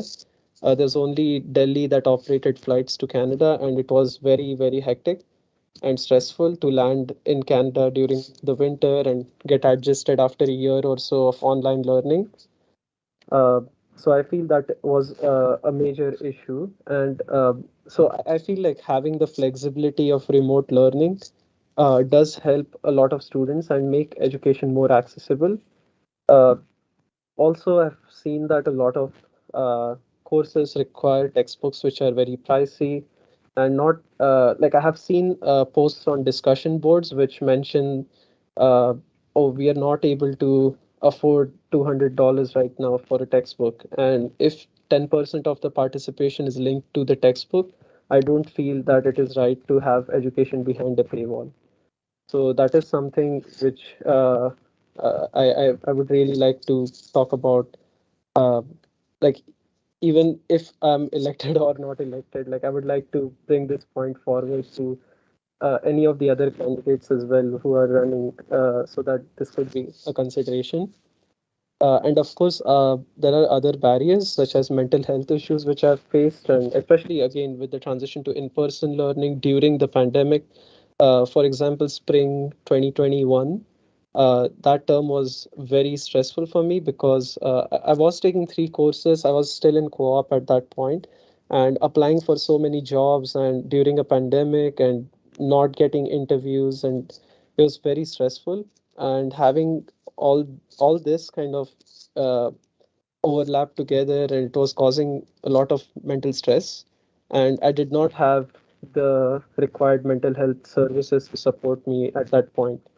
uh, and there was mates, but again, as I said, that these services are not completely professional, and sometimes you do need to seek professional help which is accessible to everyone, so especially as students who are part of this institution. So these are the major barriers that I have faced, and that's something I would like to work on.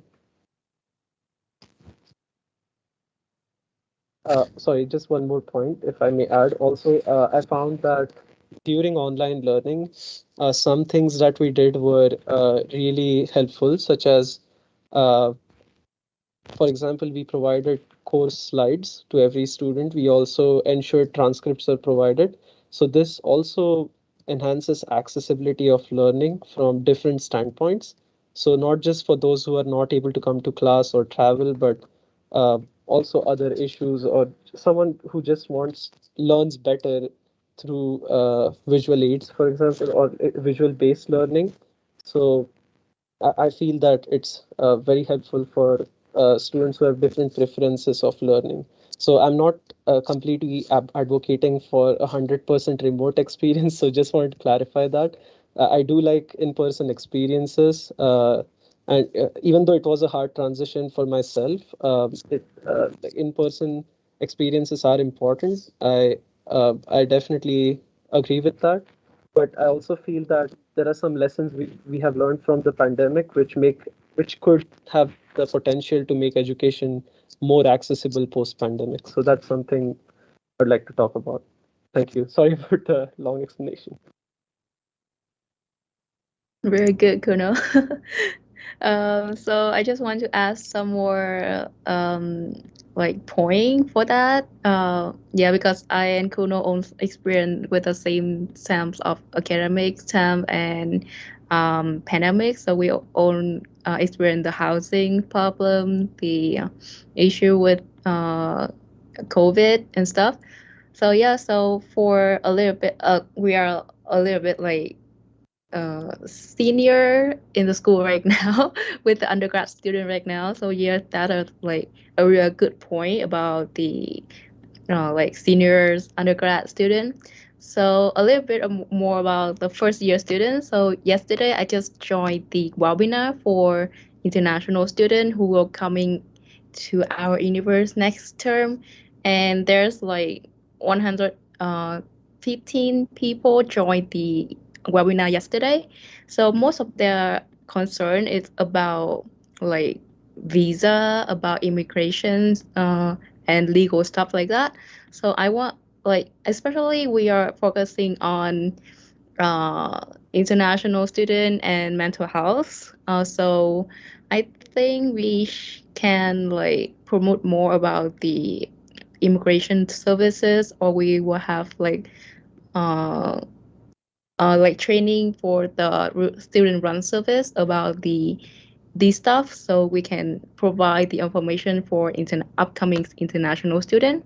And also most of the question also concerning about making friends, and is there our university cultural is that bad at Discord comment or something on that. There are many people asking about Discord and stuff, about Reddit. No, not Discord, but Reddit. But yeah, they ask like, is our city cultural like that? Or like a lot of people don't go outside like that. Yeah, so yeah, we did answer the question and we said that like, no, it's not. It's just like a small part of our university. So people always want to make friends in the university, so don't be shy or something like that, and making friends with people. So I think mental health and social events should be more focused in the next couple of term. Yeah, I can see that like in WUSA website we have organized the club and the events, upcoming events is really organized right now. So if we can like provide more like warm welcoming for the first year student to know more about us, know more about the services in the campus and immigration stuff, like legal stuff, it will be a good point as well.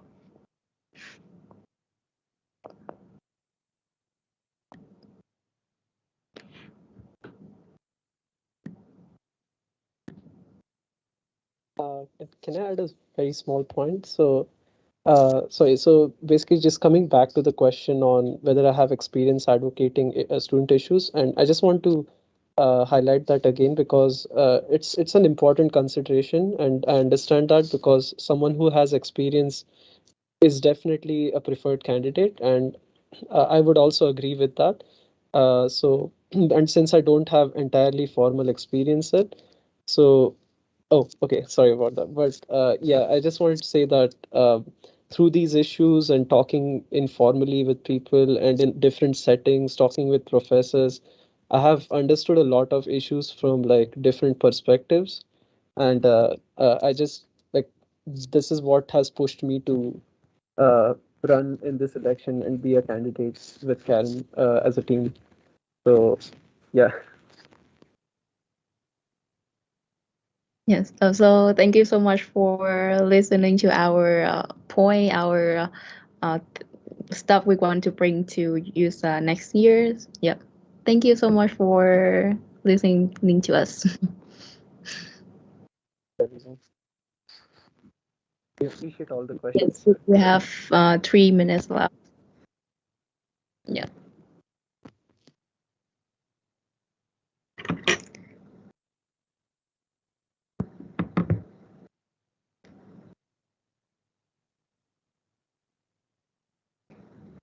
Yes. Yeah, thank you so much. I think like the decision to like changing the board director to be more a student representative will be a good decisions, and you will have more perspective from undergrad students and what we are facing right now, what the issues and what we can do to fix these issues. Thank you so much.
our time. But thank you to everyone who joined and listened to us, and thank you for letting us speak and voice our opinions here. Thank you.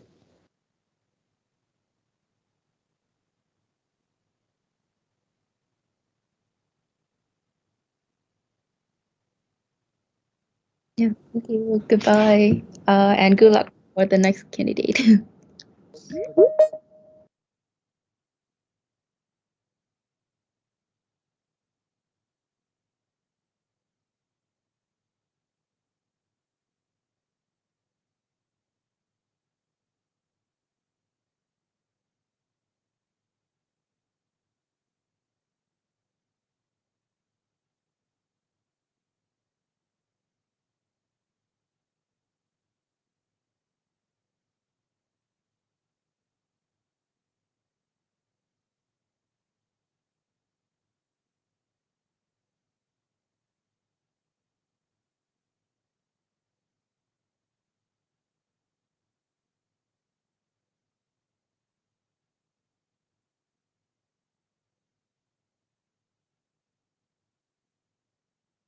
Awesome. Thank you very much, Michael. More of the floor of the.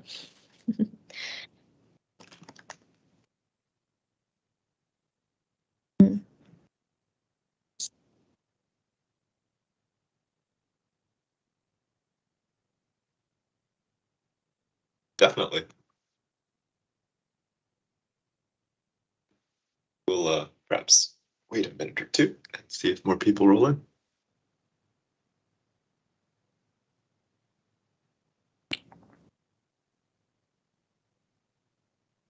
Feels a little bit like my queue, but it kind of feels like I've just been sitting here interviewing candidates. Yeah.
Yay, another.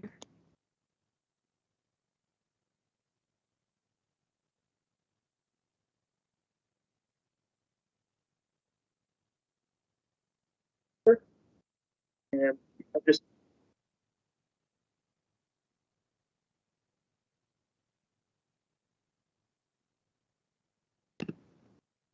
Awesome, yeah. It's just loading for me. There we go. I can see things. Same here. Things are there.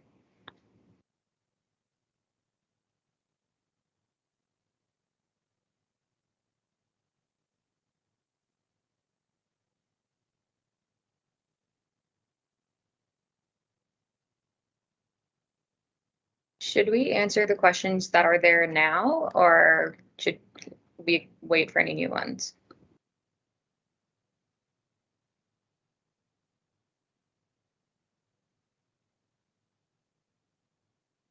I guess we can get started in a minute or two. A minute, I guess. 11:05. And are we free to answer the questions just in a chat kind of thing?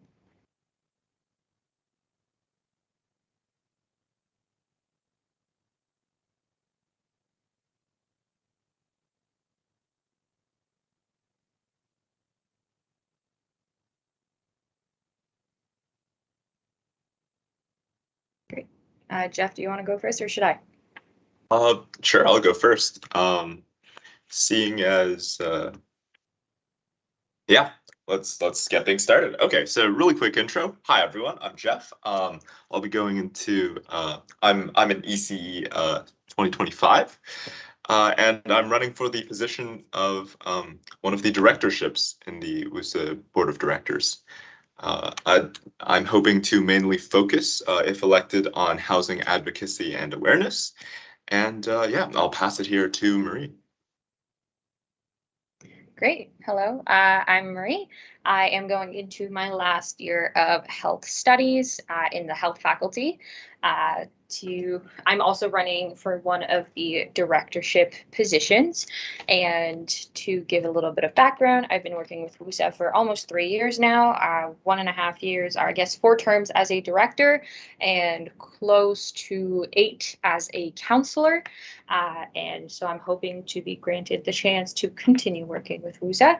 And should I be elected, I have quite a few things that I'm hoping to touch on. I like to be optimistic in the board and its abilities to get things done. So I also would love to be able to really focus in on housing, but also touch on other components such as co-op support, wellness and mental health services on campus, as well as accessibility services on campus and response to COVID in terms of online versus in-person classes and which should be a requirement and what kind of course offerings should be made available to students to accommodate their learning style. Awesome.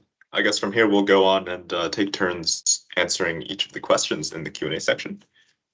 So I suppose we'll start from the top. Perhaps we'll do this snake style. Marie, would you like to go or shall I go ahead with our first question at the top? We can keep going back and forth. So if you want to Sounds good. Go ahead. Yeah, sure. So what made me want to run for the board?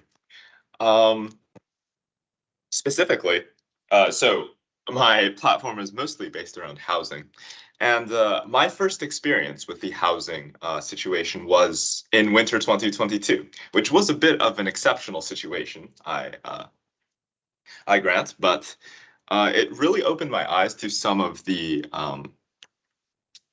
many of the amplified issues that we all face every 12 or 4 months.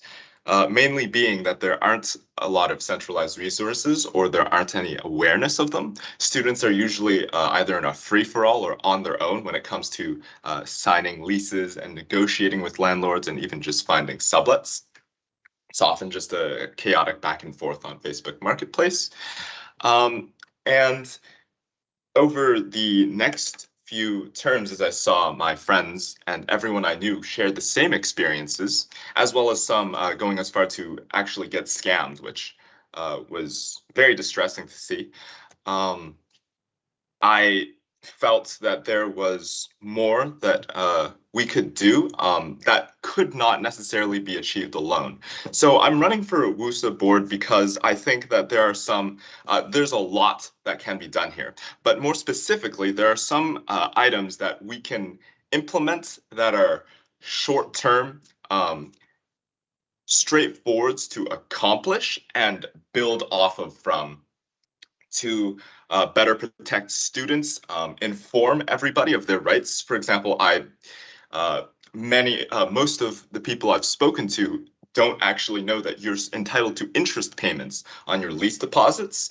And by estimates from the 2021 housing report, based on their numbers, students are losing basically $500,000 every year to not returned interest deposits.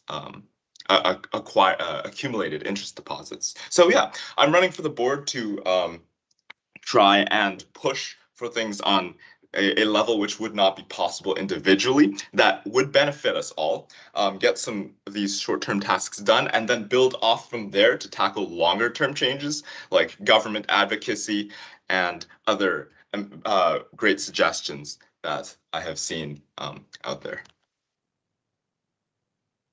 Great. That was so passionate. It's great to hear you talk about that much change that can be done. But I will go on and with my answer. What made me want to run for the board? That is a long, convoluted answer, which I will try to shorten for everyone's benefit. But for the last year and a half that I've been on the board, we've been very, very primarily focused on the governance review, and the change in the bylaws, the change in the government itself, which being a part of that process and seeing it happen, I won't tap my own shoulder in saying that I was very influential because it was my first year on the board. So I did a lot of listening and sharing my opinions when I thought it could be useful. But the change in the governance structure really offers so much more opportunity to have to impact change in the student community and to actually make a difference with the motions that we will be putting forward and the projects that we'll be looking at. And that's what really kind of drew me to be able to want to run for the board again, is to have this increased chance to actually, first of all, see the rest of the governance structure go forward and see that project to an end, but to be able to do something with it. And in terms of my platform, housing is very big, and Jeff, you really touched on a lot of very important points there that I unfortunately must say I have the exact same ones, but also just with the struggle that is the housing market now, is to also let students know, or put not necessarily let students know, but put supports in place to help students find housing, because I found that trying to use the university resources to find housing has been frustrating, to say the least. So I think there's more to be done there. But in terms of other points in my platform, when it comes, first of all, to mental health and wellness services on campus, I've heard horror stories of people having to wait months and months and months for a 15-minute intake appointment, and then feeling like the staff was not necessarily appropriately, I don't want to insult anyone, but responding to their services, or like it seemed like they were overwhelmed. And we only have a very small number of counselors for a student body of 30,000 students, most of which again, without making assumptions, but most of which who have reached out for counseling services have not received satisfactory service. So I think that's something that we can do a lot better with, and that should be advocated for on behalf of students. And that's something that has already been taken somewhat underway in the last few years, and that I hope to continue to push with. In terms of accessibility services and the issues that I've heard there from students, I've heard from a lot of students, myself included, that they just don't want to go through the process because it's so much harder to prove to people that you need accessibility accommodations that it's almost not worth it to put yourself through that process and to then receive accommodations that are either not necessarily useful or not enough.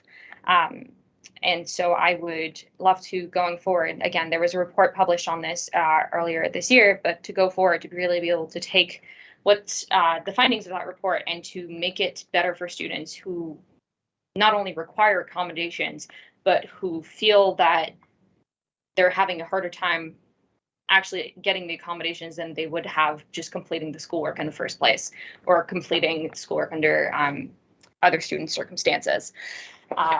Next up, in terms of co-op, I think that while the university does a great job offering a lot of co-op jobs, quite a few students find themselves in a place where they're in a job that doesn't necessarily relate to what they hope to do with their life, and feel a bit disempowered coming out of the co-op process, or even during their co-op process, in offering better supports for students to be able to really take those skills, soft and hard skills, out of co-op and apply them maybe to a new field that they hadn't looked at before, to their field of interest, could be done better, because 1 or 2 check-ins during a 4 to 8 month co-op is not nearly enough, in my opinion. And further from that, I think PD courses and the entire PD kind of slew of things that co-op students have to go through could use a good revamping to make sure that it's actually applicable to the jobs that students are taking, because I've quite honestly rarely heard good things about the PD program. So that kind of touches on the majority of things I would love to work for with the board. The last being the classes and types of classes offered to students. I'm sure this is something that everyone's heard about, but the online versus hybrid versus in-person debate is ongoing, and many students learn that they prefer learning online, or that they prefer a hybrid type of class, and to force everyone to go fully back in person is not necessarily beneficial to the students, but also to the university. And I would love to be able to keep going with that kind of advocacy on behalf of our students. So that was very long, and I apologize. No, that was really awesome. I really like that you focused on so many points, but also brought up specific concerns and actual stories that people have been, I guess, bringing to you, or that you've heard or experienced yourself. And I think that's also to sort of segue us into the next question, but also to say something that I think is important, is that this is a new governance structure. And one of the things that I guess was so exciting about potentially running and for this position was that since it's new, we have many students who have done a great many things with WUSA in past accomplishments, just from my own discussions with some of them. But because it's new, we have, I suppose, a blank slate, and we can set expectations for what successive boards will look like. And with so many ideas coming from both of our respective sides, it sounds like with these 11 directors on a team, I suppose, we'll cover a lot of ground, hopefully get a lot done on each respective areas, and be able to set that moving forwards for even far beyond when we've left, as an example. I'm going to sort of segue us into the next question here, but if you have anything, feel free to jump in really quickly. I saw you unmuted. No, I was going to say it's great to meet other candidates and see that they're as passionate and as excited about this as I am. So it brings a lot of great hope for the prospective future of the organization. Yeah. Definitely, 100%. All right, so the next one I guess we'll go to is near the bottom. Which of the responsibilities are you most prepared for versus which are you excited to learn more about? I'll start with the second half of that. So what I'm most excited to learn about is how we will work together and sort of take action in different areas, because there are so many issues, as both of us have discussed, not only housing, like I tried to emphasize, but also other things I've seen, like WUSA club backends. During my time as treasurer of the Humans versus Zombies Society, which is awesome, by the way. We'll have week-longs every single term. Come check us out if you ever want. Sorry for the plug. But while working with the WUSA IT backend there, we discovered some inefficiencies and specifically in inflexibility with the shop system. And this is just a very specific example because I want to focus on those. Like I said earlier, I think starting with small changes and building up from there is the way to go, especially with the new governance structure. But being able to make things better geared towards clubs, more transparent, so they can actually have control over what sort of money is flowing through their system and see that. Pushing for syllabus transparency. You mentioned different academic advocacy measures like the hybrid in-person online debate, but also with syllabus transparency, I think this is a sentiment that many also share. We should be able to see course syllabuses ahead of time if possible, and not necessarily if you're just enrolled on it. One of the things I was rather surprised by when I started at Waterloo a few years ago was that I didn't actually know what the course would really be about unless the teacher sometimes reached out by email ahead of time until the day we got access to learn, which was either the day of or the day before classes. It makes it really hard for people who are looking to perhaps take some of those flexible options, overloading or over a co-op term, perhaps virtually. They don't really know what the course is about. And while you can enroll and then drop out, I suppose, before the deadline, it would be much better for everybody if we could understand what courses have to offer without having to go through that process. And also keep things accountable through the years. Lastly, you brought up PD course reviews and reworks, and This is also an area I'm pretty excited about. I had the opportunity to be on one of the PD course consulting teams last term, and I got to take a look at the process, and it's very invigorating, I suppose, to see the amount of passion that the some of the people leading these reworks have, and bodes pretty well for the future. Yeah, so to sum up that half, because I know I've gone on for a bit, I'm pretty excited to see the different areas and the flexibility of this new governance structure, and really excited to see how we'll work together and also split into our own areas. What am I most prepared for? I think I'm most prepared then to implement some of the specific promises on my platform or plans, because what I've tried to do is look at things that we have full control over and can change. For example, housing contract playbooks, which I can go into later since I've run on for a bit, landlord reviews, centralized sublet resources. These sorts of things are not ephemeral, and they are things that we can do. I have done similar projects in the past, and I'm really excited to be able to try and bring them to WUSA for everybody who's affected by housing, which is all of us.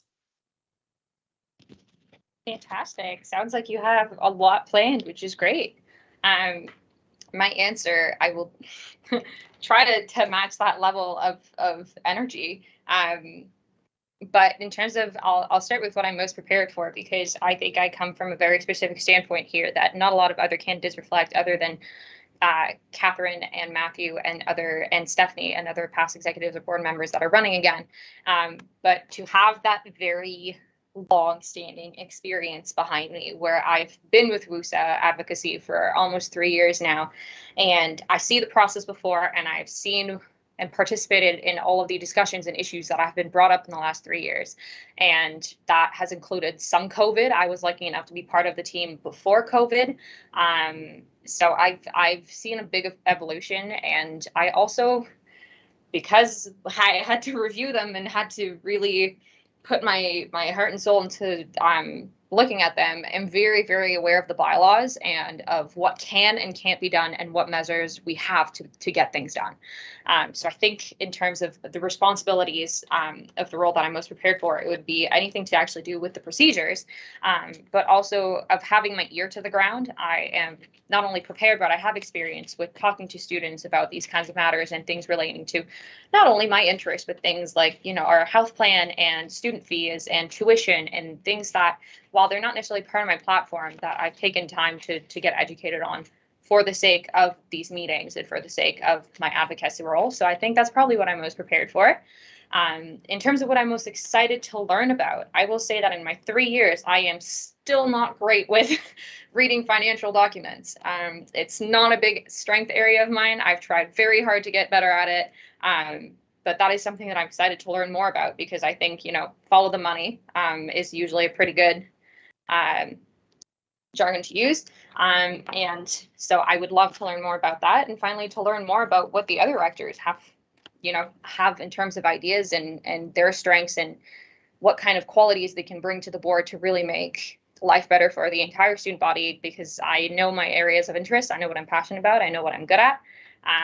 And I'm sure that the other directors are coming from the exact same standpoint. So I think if we're able to pull all of our experience and our passion and our interests together, we can really make this first year with this kind of government structure have a great ripple effect into the next board of directors, so that this has more than a 1 year great lifespan. Awesome. Yeah, really, really good to hear.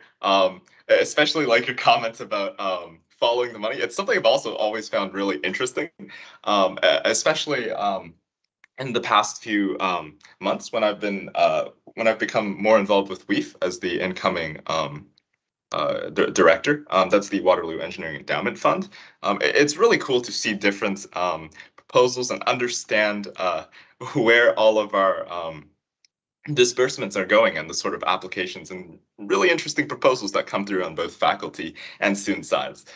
That's a bit of an aside, but I just thought, yeah, seeing where money goes is always very fascinating, and understanding at a deeper level is Great idea. Alrighty, you're kind of segueing us perfectly into that last question that's in the chat. Right.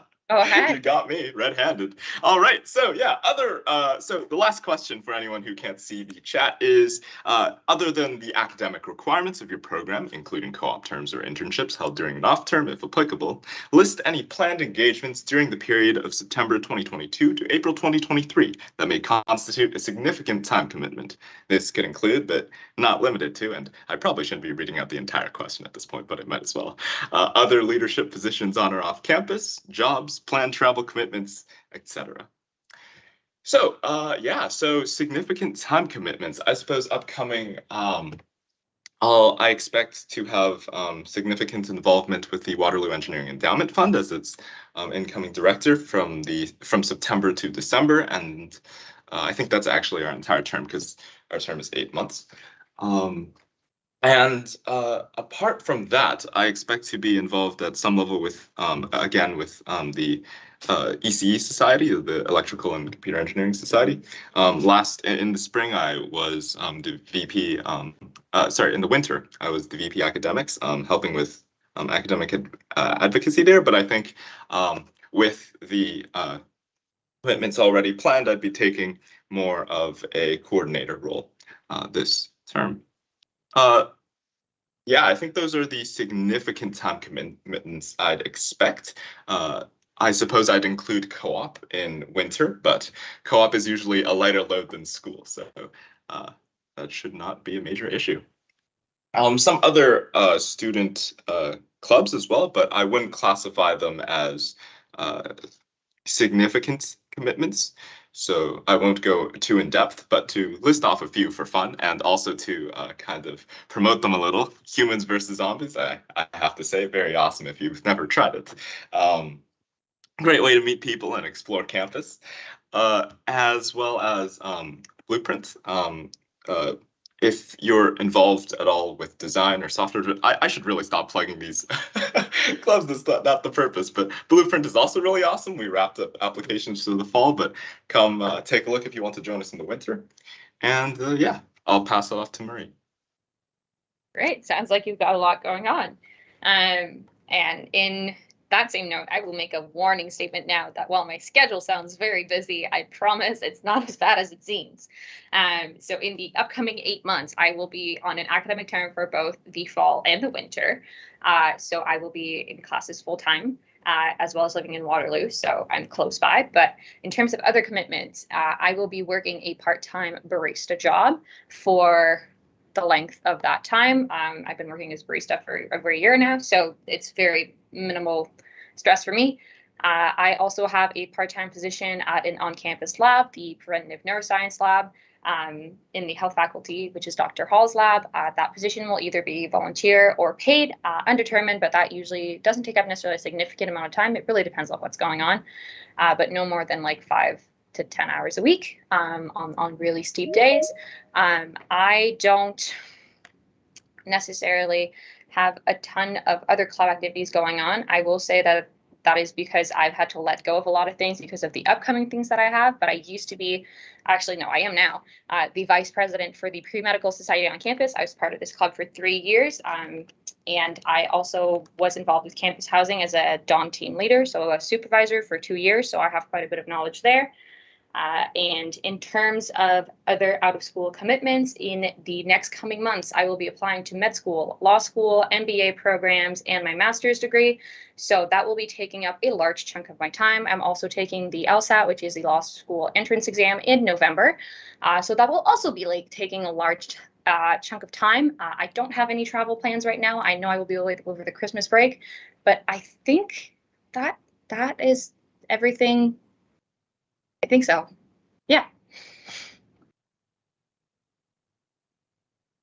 Wow. Sounds like a lot going on. But yeah, you seem very on top of it. And best of luck on your LSAT and applications. Thank you. I think that's all the questions we have right now in the chat, but I see that Matthew just joined us, so maybe he wants to take a go at them. Yeah, for sure. Hi, Matthew. Hello. Sorry I'm late, everybody. Just got out of a meeting. I don't know if it's normal, but I can't see anybody, so hopefully that's okay. And I don't think I can turn my camera on, but all right.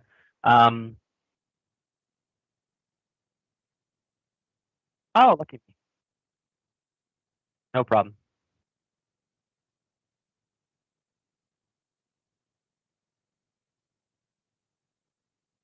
Hello, everybody. I don't know if you can hear me now, but sorry for my lateness, but happy to chat if there was any conversations going on.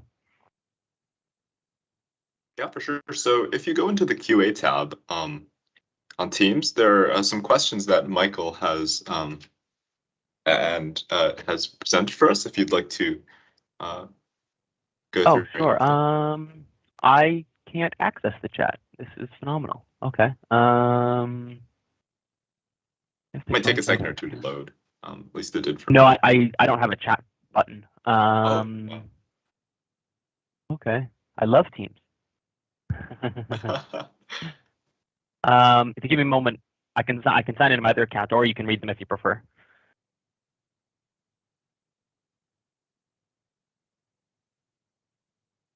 What made me want to run for the board? I've been involved in student things here at Waterloo for a couple of years now. It's really always been a highlight of my terms. And I've done things in the past at MathSoc over in the math faculty, for the university centrally, and for WUSA, of which right now I am, and until the end of August, I am the current Vice President Operations and Finance at WUSA. So I've worked full time for the past year and then part time for the past few months,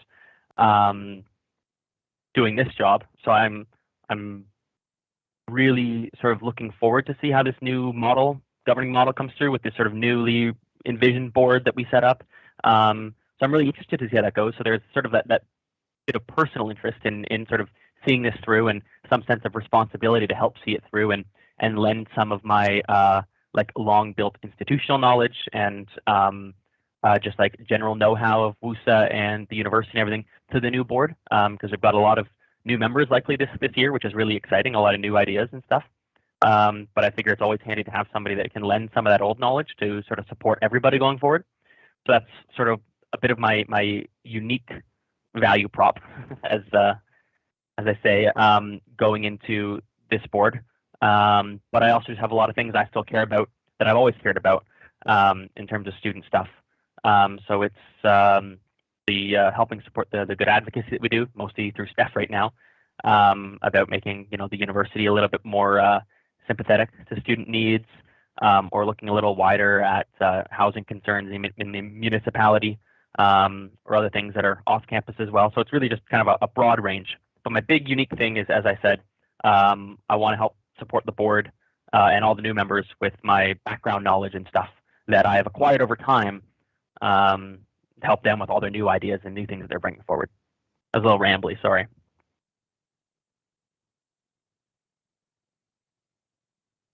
Not at all. Really awesome to hear.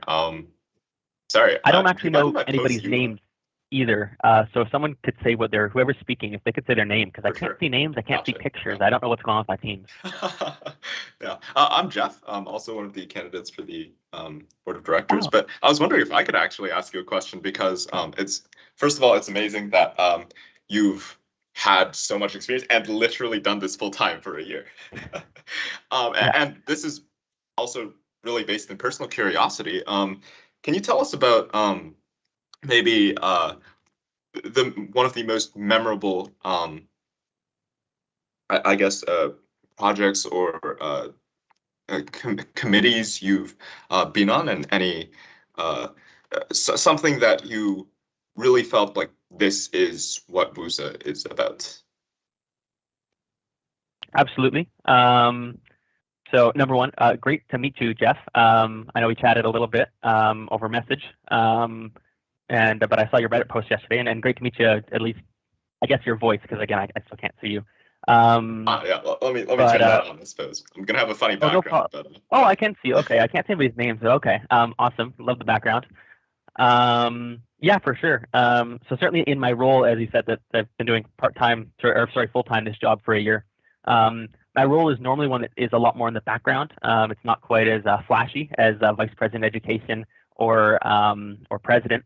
So a lot of things I've done on is the background.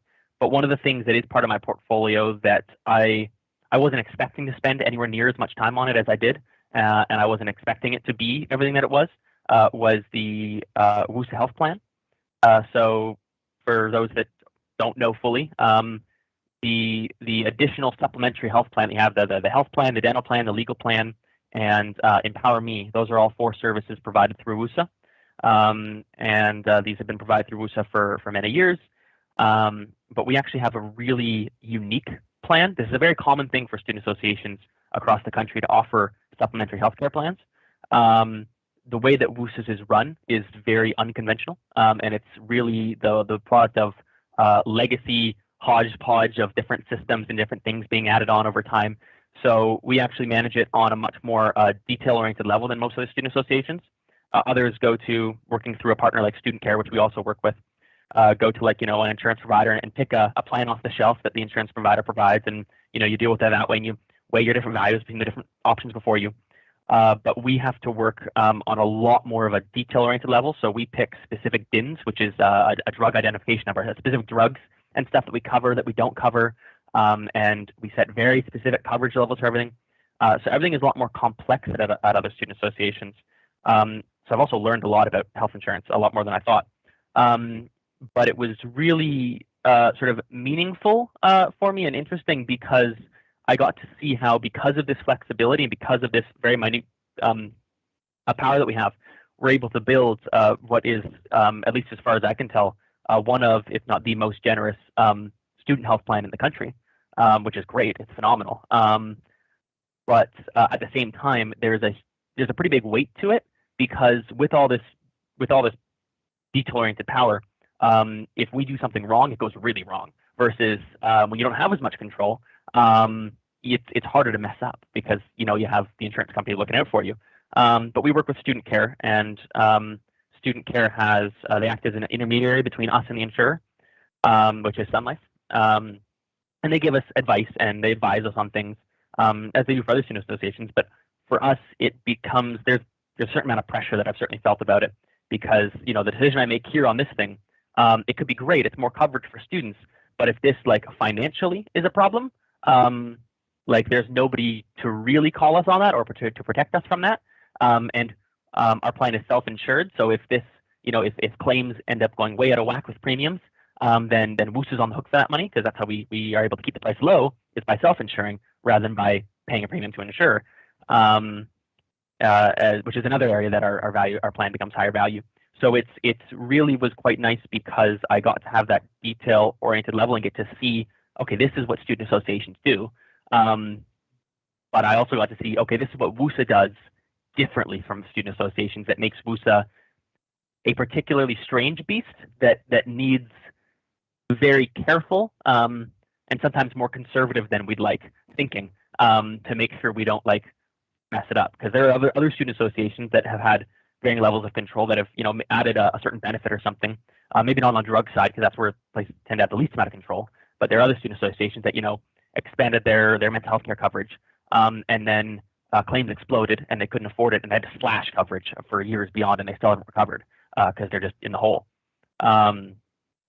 So it's very sobering for sure.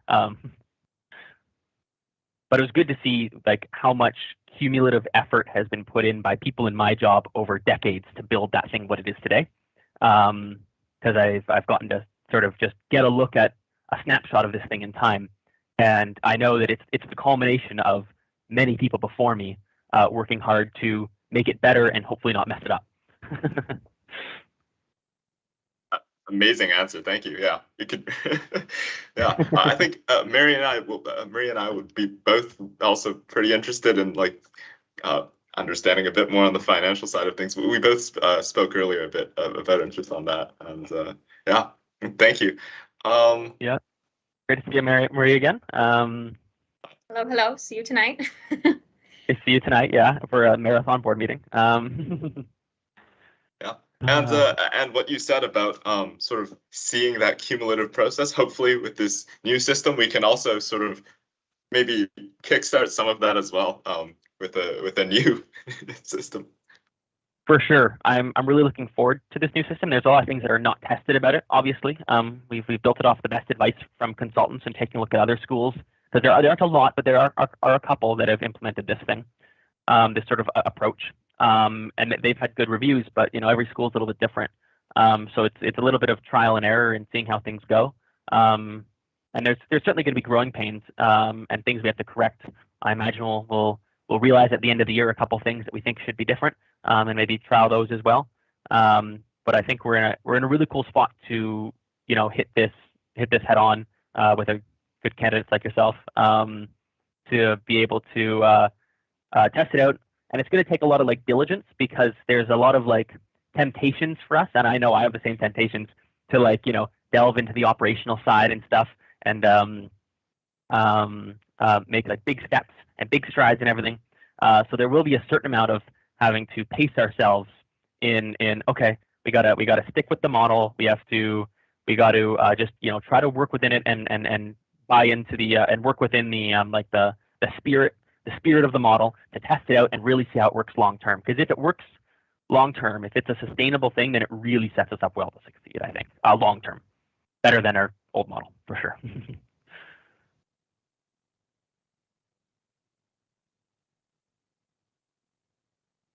Curious, Jeff, I guess turning the same thing back on you. What makes you interested in running? Because as I said, I chatted with you a little bit, and I saw your post on Reddit. You have some interesting thoughts and stuff, but I mean this in the absolute best way. I've never heard of you before, so I'm curious, what's your background, and what makes you so interested in the role now?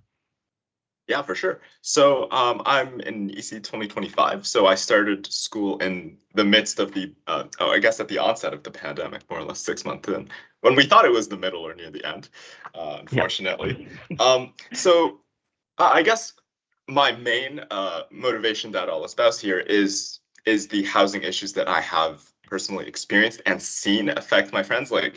It was very sobering when maybe that's not quite the right word for it, but when friends around me were literally getting scammed during their housing search, both last term and this one.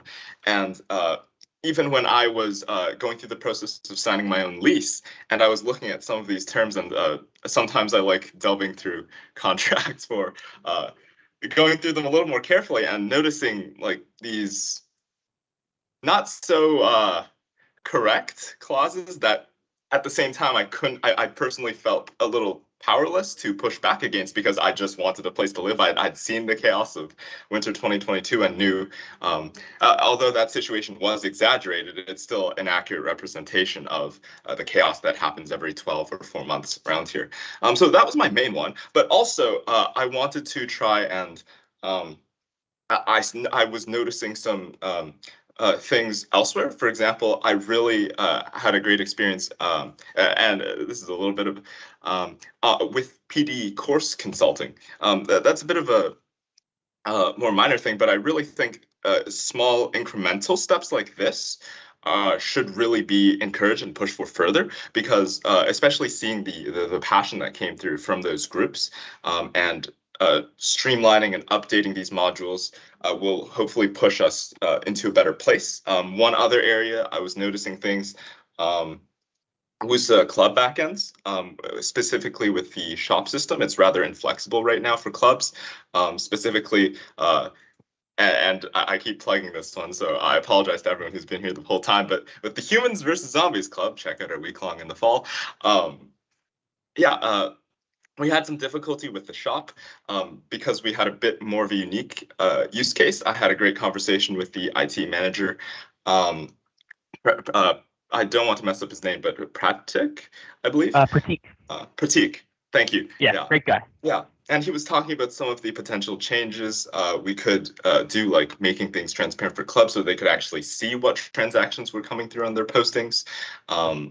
Having a bit more flexibility in what type. But these are very specific, isolated examples of things that I was noticing, and I felt I'm very interested in starting with I suppose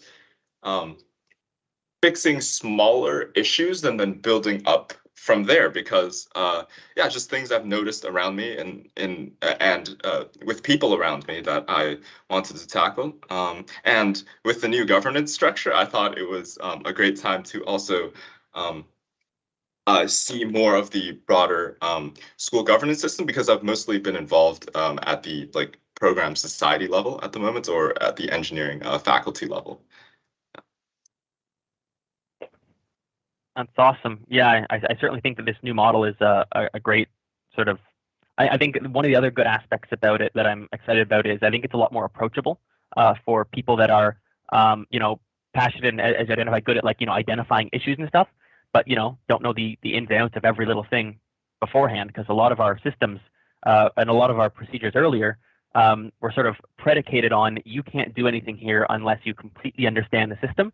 And the only people that understand the system are the people that have been in it for 3 years or something, because it's very esoteric. And you can wield the old bylaws or the old procedures and policies like an axe. And anybody that has a good idea but doesn't know the policies and procedures as well, you can just kind of bludgeon into submission with your just raw knowledge of procedure, which just is not useful. That is not a good way to operate something. But the great thing about the new model is that with the sort of idea of the board governing and sort of directing the staff, and then the staff act on that as in their professional capacity as experienced people that understand the system because it's their careers.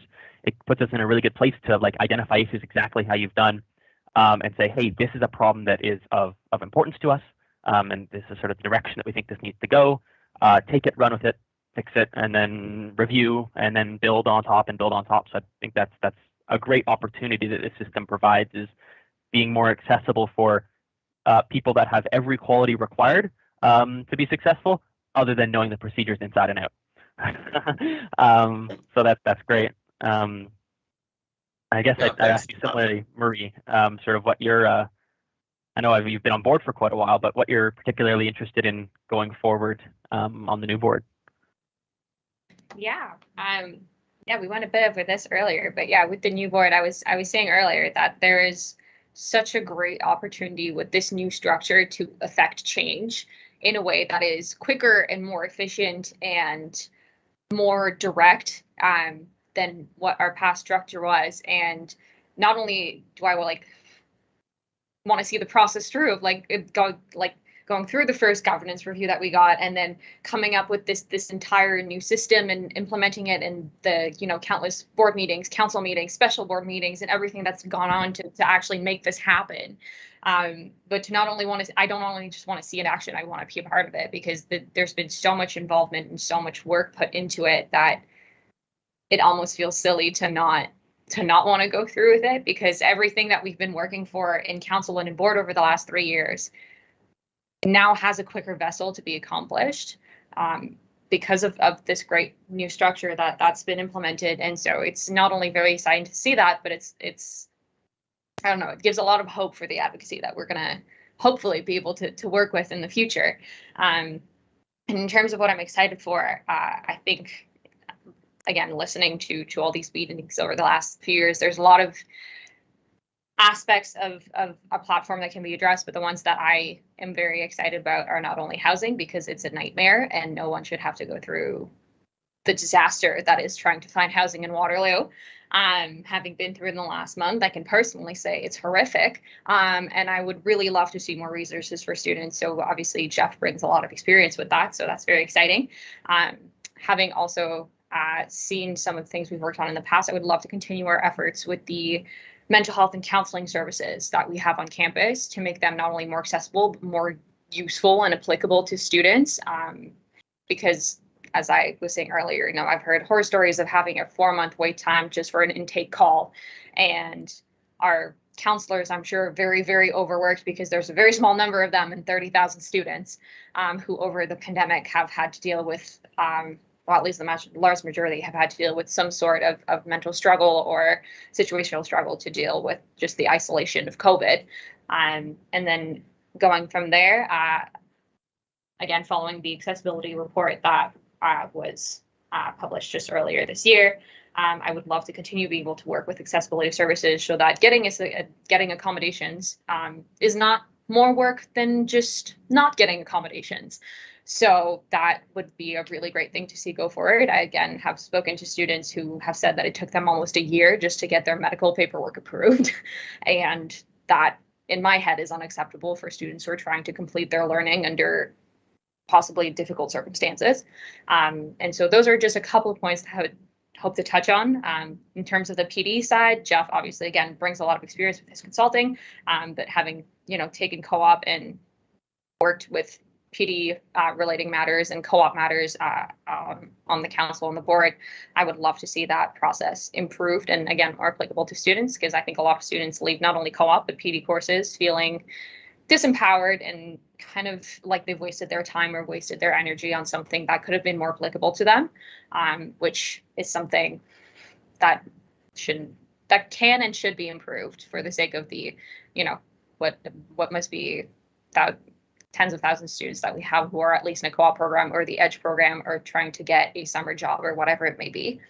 And yeah, I have a lot of other things that I want to touch on, including, I guess that one of the other big, my brain is all discombobulated, as you can tell. But one of the other big things is the return to COVID learning strategies in terms of online versus in person versus hybrid, because a lot of students, myself included, have found out that they much prefer online learning and that in-person learning doesn't necessarily work for everyone. I personally have relayed this experience to a lot of other students who find that not only do they suck at listening in class, but they don't want to. So it's a lot easier for them to be able to go through self-paced learning and access in-person tutorials when they want to, or access in-person office hours when they need to, instead of having an mandatory in-person component that not only affects your grades, but affects your level of engagement with the course. So coming back from COVID, a lot of courses for this fall have already been made mandatorily in person.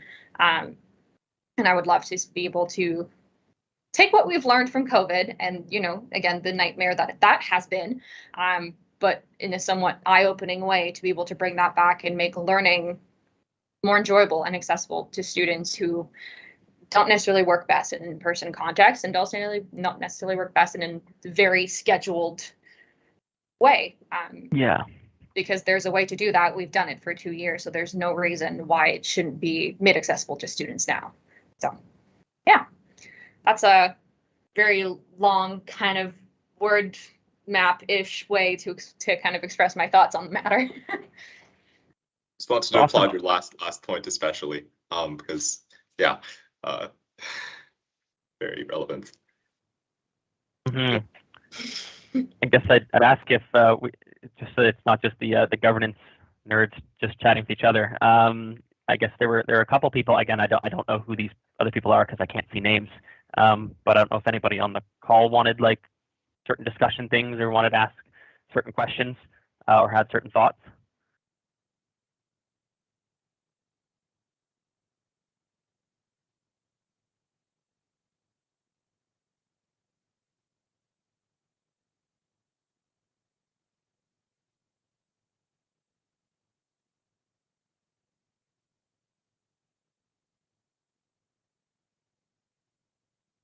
And Jeff and I have already kind of taken a turn answering the question. Oh, go ahead, Matthew. So feel free to go ahead, and then we can repeat ourselves if there's time. Sounds good. No problem. I figured I'd let one of you go first, but I did get here late. So in terms of most prepared for, I obviously have a niche in VP operations and finance adjacent things in terms of what I have understanding of, and yeah, I know, right? But one thing that I think is notable about this change is that a lot of the things that are in my role are sort of what have been deemed the operational things that really are best done by a full-time staff member that has experience in those things and that can do it consistently term to term. So many of the things in my role are going to be living with staff at sort of the high governing direction of students, not with a student doing it anymore, which is a really good thing. It's slightly counterintuitive, but I do very much believe that students get a greater amount of control and a greater amount of power over the direction when there's the staff member being led by students doing it. Because when I do it, I come in every year. I come in at the start of the year. I have no idea how to do this job. Nothing prepares you for this job, and then just kind of throw in the middle of it to be okay. You are a 20, 21-year-old, 22-year-old student with no management experience. Manage 50 staff. Make budgets. Do a bunch of these operational items. approve all these like specific dollar spending amounts and stuff. And it's something that, I very quickly have to learn, and you spend a year training me to be the best manager I can possibly be. And then you get rid of me and bring in someone new that doesn't know how to manage. Because management certainly is an art and a science. So by having me doing it, even though I'm a student, I'm not able to do it to the level of quality that a full-time staff member can. So I really think that this new model where we direct the full-time staff member that really knows how to do everything and can do everything really well, given the direction from the board, is really great. All that's to say that some of my knowledge as ZPOS is no longer relevant, other than just a good sense of what's going on inside of the org. So outside of where I already have experience, there's a lot of ancillary things related to that that I think I can provide a lot of utility on. So coming from that managing the health plan and all of our health insurance things, I have a little bit of a window into the business and financial and operational constraints facing things like campus wellness and counseling services, and the clinic as well across the river. So I think that I can bring a sort of useful perspective in just understanding the practical limitations and where the pain points are for these kind of groups, because a lot of times we take a look at the service levels and service levels, or the work they're doing, or the things they offer and things they don't, or how they're doing it, and it's like, okay, this is a problem, and we can see there's a problem. We don't know why, so we don't know what needs to be targeted. Is it that it's an operational issue within their unit? Is it an issue that we should, or is it maybe a financial constraint? And what we really need to do is not be barking up their tree, but we need to go to the Student Services Advisory Committee and be barking up their tree for more money for them, or they need money or better IT support or something to manage their systems because they can't do that internally. So I think that I have a lot of useful knowledge there that is not directly focused on that, but as a knock-on effect, I can sort of bring that different context. So that's where I think I really have some strength in being able to support the board, is that different context from the financial side and the operational constraint side that is not normally available to student directors that come in, because why would it be? They have no experience in this line because there's no reason for them to. But I'm able to bring that in, and that's sort of where I think that I really am going to be able to shine, is supporting the board and the people with the fresh and great ideas with background knowledge and system knowledge, and all these committees and what they're responsible for and who we need to bark up the tree of to get something done. Similarly with my teammate Catherine and the VP candidate Steph, I think are all really well placed to be doing those things as well in their respective domains. So I'm really excited to have them on the board, and then have all these new people and returning people to sort of bring all that background knowledge. I see that we're actually kind of close to the end of the hour, and I've just been sitting here listening to people talk, not sure if I should ask anything, but I'll bite. In particular, I was wondering what each of you take as your sort of approach when it comes to asking stakeholders for something. I'll just leave it at that, whether that's on campus or more external, like government oriented, what your approach to those conversations is.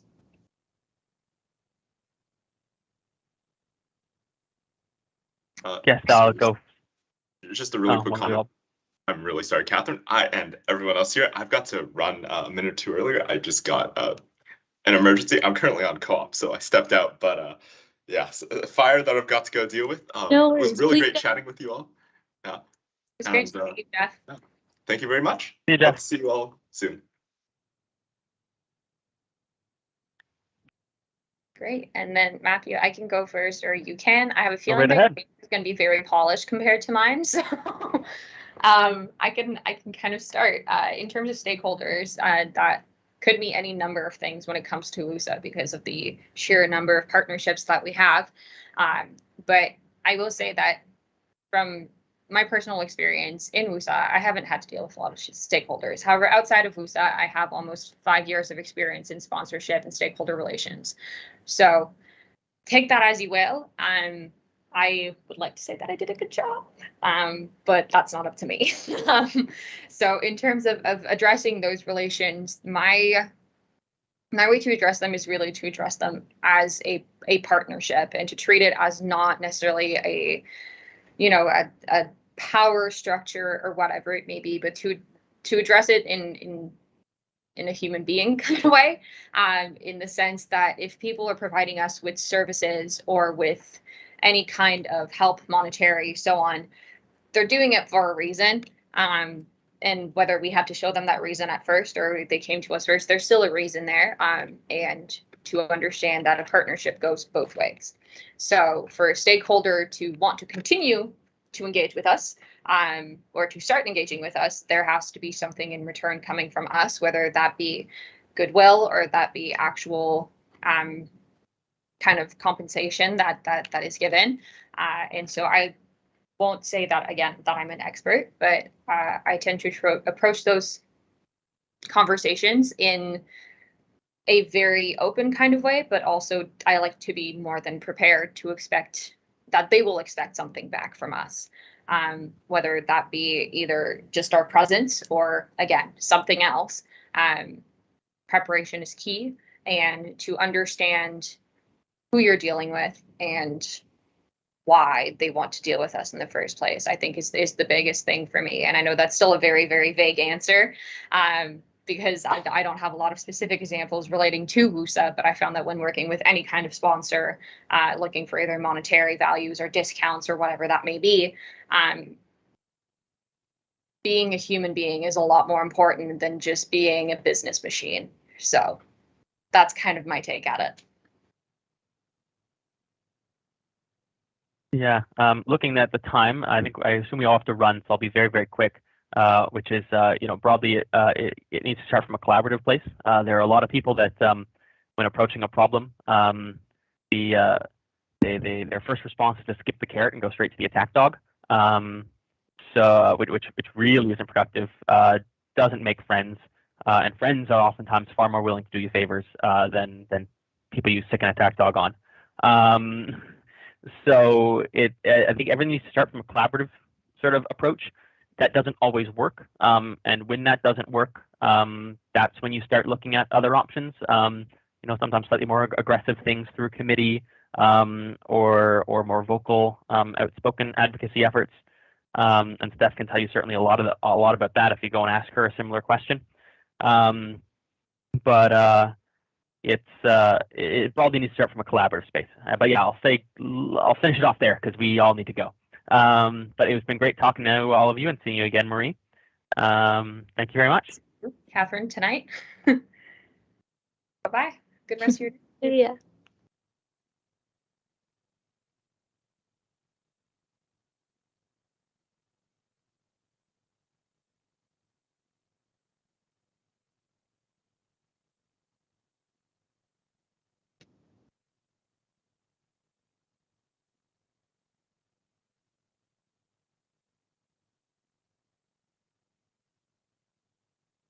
Okay, I was going to ask if the YouTube live stream was continuing.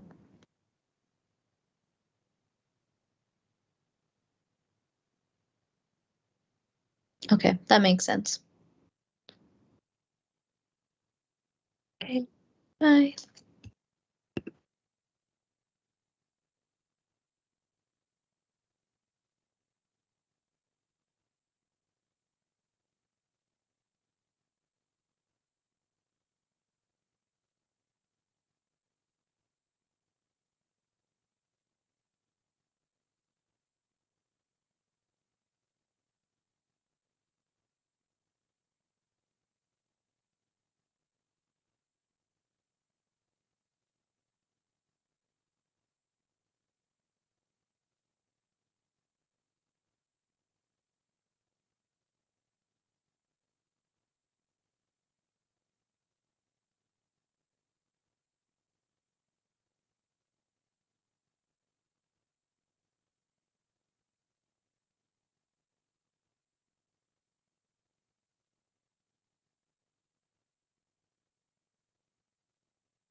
Hello. Oh my god, I've regained my rights. I've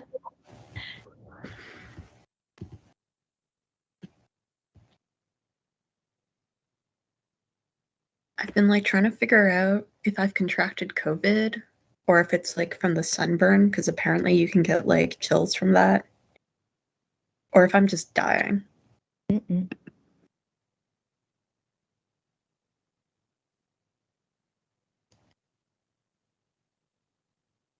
Hello, hello.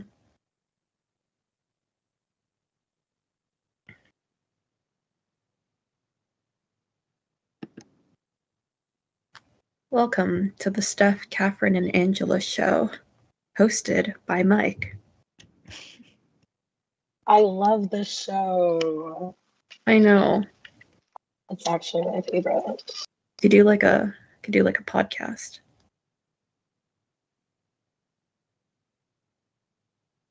Does that mean we're introducing the contestants on today's show? Yes.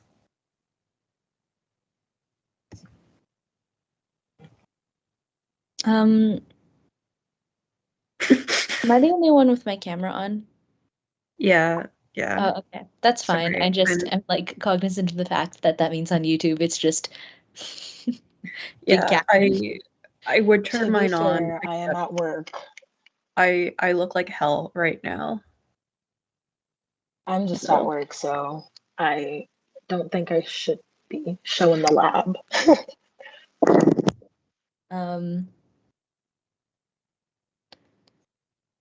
Hello, YouTube and the greater world.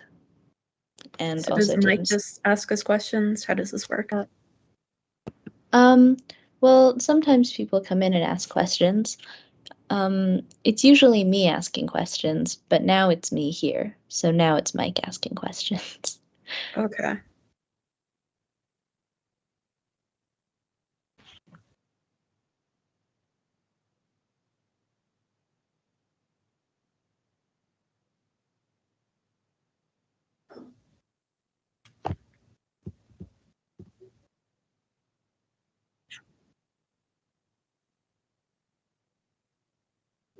I cannot see the chat or the Q&A section unless I need to click the YouTube.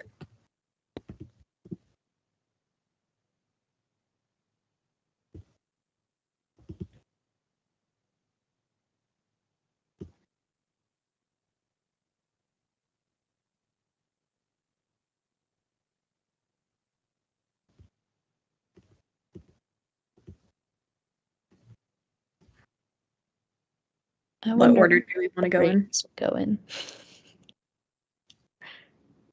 The team It said especially nights. for like staff and vice president, so I guess they can go first. Wait, what? Do you want to go first, Steph? Oh, okay. Yeah, sure, I'll go first. Yeah, I guess I'm running for vice president because I really enjoy what I'm doing right now as VP Ed. And the closest sort of analog in the new model is the vice president role. I've got to do a lot of cool stuff with our Provincial Advocacy Alliance and our Federal Advocacy Alliance, and it's something that I'm really passionate about and want to see sort of thrive. It would feel a little bit weird to me to leave those organizations partway through a term when a lot of things are happening at both UCRU, which is our federal advocacy body, and WUSA, which is our provincial advocacy body.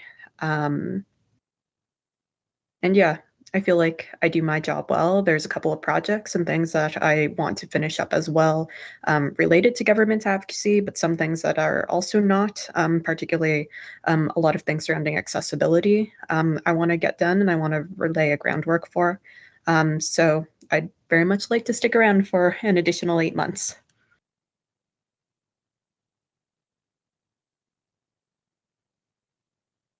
Can I volunteer, Catherine? Affirmative. So I've been doing this exact thing. I guess this is my 4th term in a row doing it, and then before that, I was on Students' Council for a while. And over the last year, I think that I've learned a lot in terms of ways to approach advocacy and approach just working within this system of both WUSA and also the university as a whole, and then beyond that in a government sort of sense. And it's important to me to be able to see some of the ongoing projects through and be able to, I guess, leverage some of the relationships that I've built with senior admin at the university to get what's best for students. I feel like I have a very strong vault of knowledge now in this head of how certain systems in the university and how different departments of the university work that I can apply pretty effectively to try and solve problems that are coming up for students. And I do feel like I'm well placed to carry that on for another year and really support the advocacy efforts of other directors who might not have that experience and that same knowledge bank of how the existing systems work. So being able to provide that support to them to help turn those goals into reality is something that I'm really looking forward to the opportunity to do.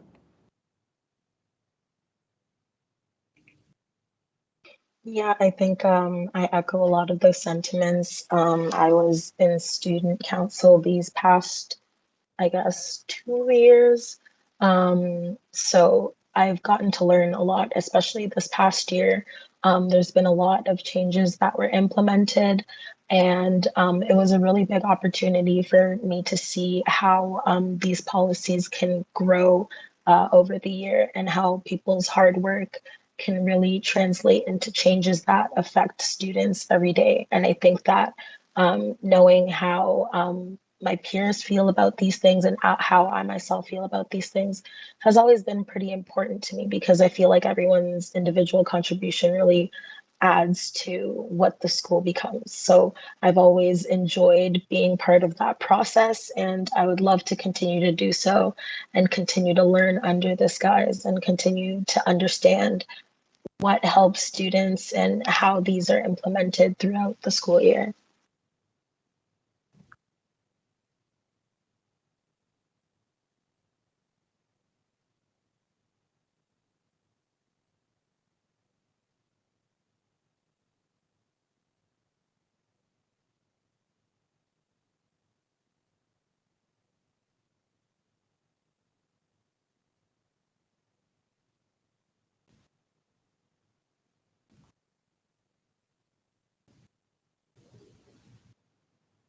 I guess I can start. Yeah. I feel like taking on the vice president role is very sort of interesting for me, just because right now the VP Education portfolio deals with quite a bit. Academic affairs, co-op affairs, the municipal, provincial, federal advocacy. But I've also taken on, alongside Catherine, some of the more equity-focused work, just because both of us have a background in that and are passionate about those issues. So stuff that might have, historically some years gone to the president, I think we've divvied up sort of amongst ourselves. But now sort of moving to a model where I'm going to be more focused on the government affairs thing. It's like taking my role and kind of chopping it in half. And I think something I'm going to be very cognizant about is, that like I am no longer the one in charge of those things anymore, right? Like you have to make room for new people and other people. And I'm happy to support and provide context. But knowing when to step back is something that I'm going to have to learn to do. And, I'm prepared to do that, hopefully. But I would also, ask that like my colleagues, the directors of the board, let me know when I'm perhaps overstepping. That's something that's going to be really important, having that communication for me. I'll say that when it comes to municipal advocacy, just because my portfolio, as it stands right now, is really big. It's traditionally an AVP doing that. So I was on meetings with our ward councillors, with our mayor, or several mayors, depending on which campus you're situated on. But when it comes to getting into a lot of the nitty gritty of municipal affairs and learning that problem space, I've gradually learned more this summer, but I think that's still an area I need to grow in, and that I'm very much looking forward to.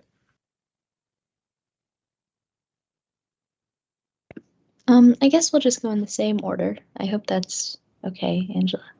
I think on my end, a bit of what I touched on already in terms of what I'm most prepared for is a lot of that more campus-based stuff, in particular when it comes to student services. So if you think the type of stuff that falls under the UVP students type things, so campus wellness style services are where I think a lot of my knowledge bases and a lot of my familiarity with the sorts of problems that occur, as well as the avenues that are currently available to address those problems.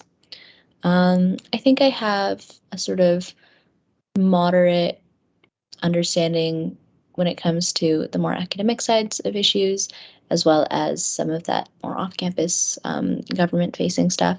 So that's what I'm really excited for the opportunity to really dig into.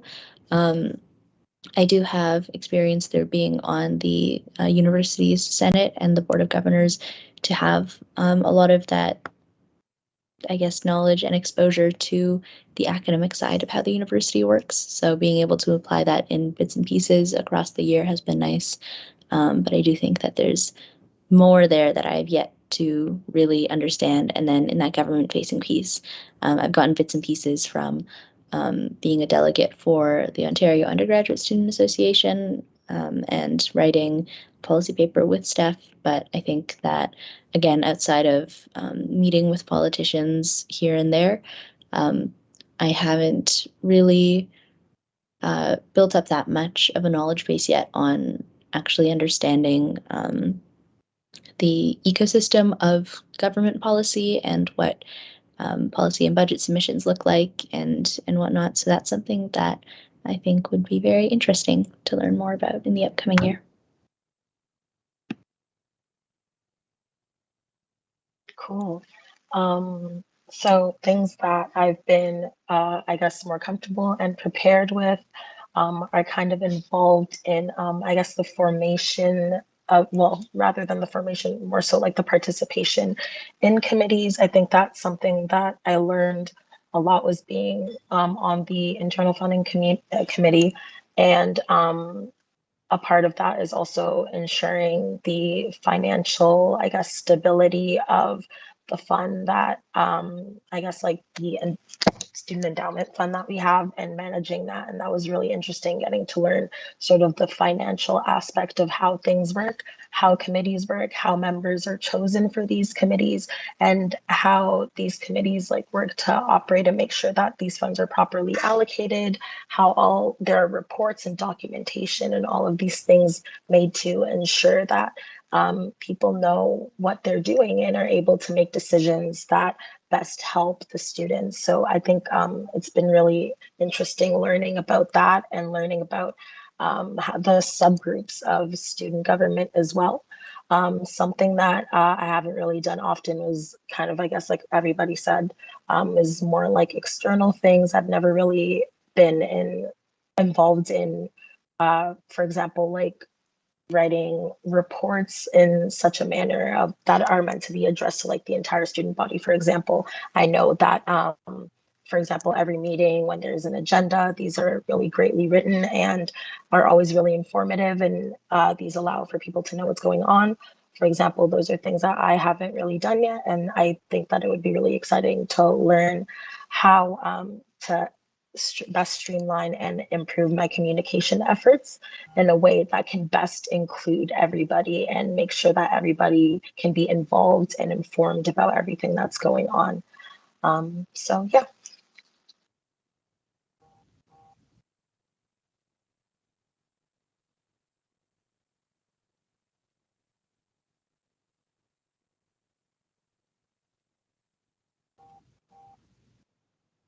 Do do do do do do do do.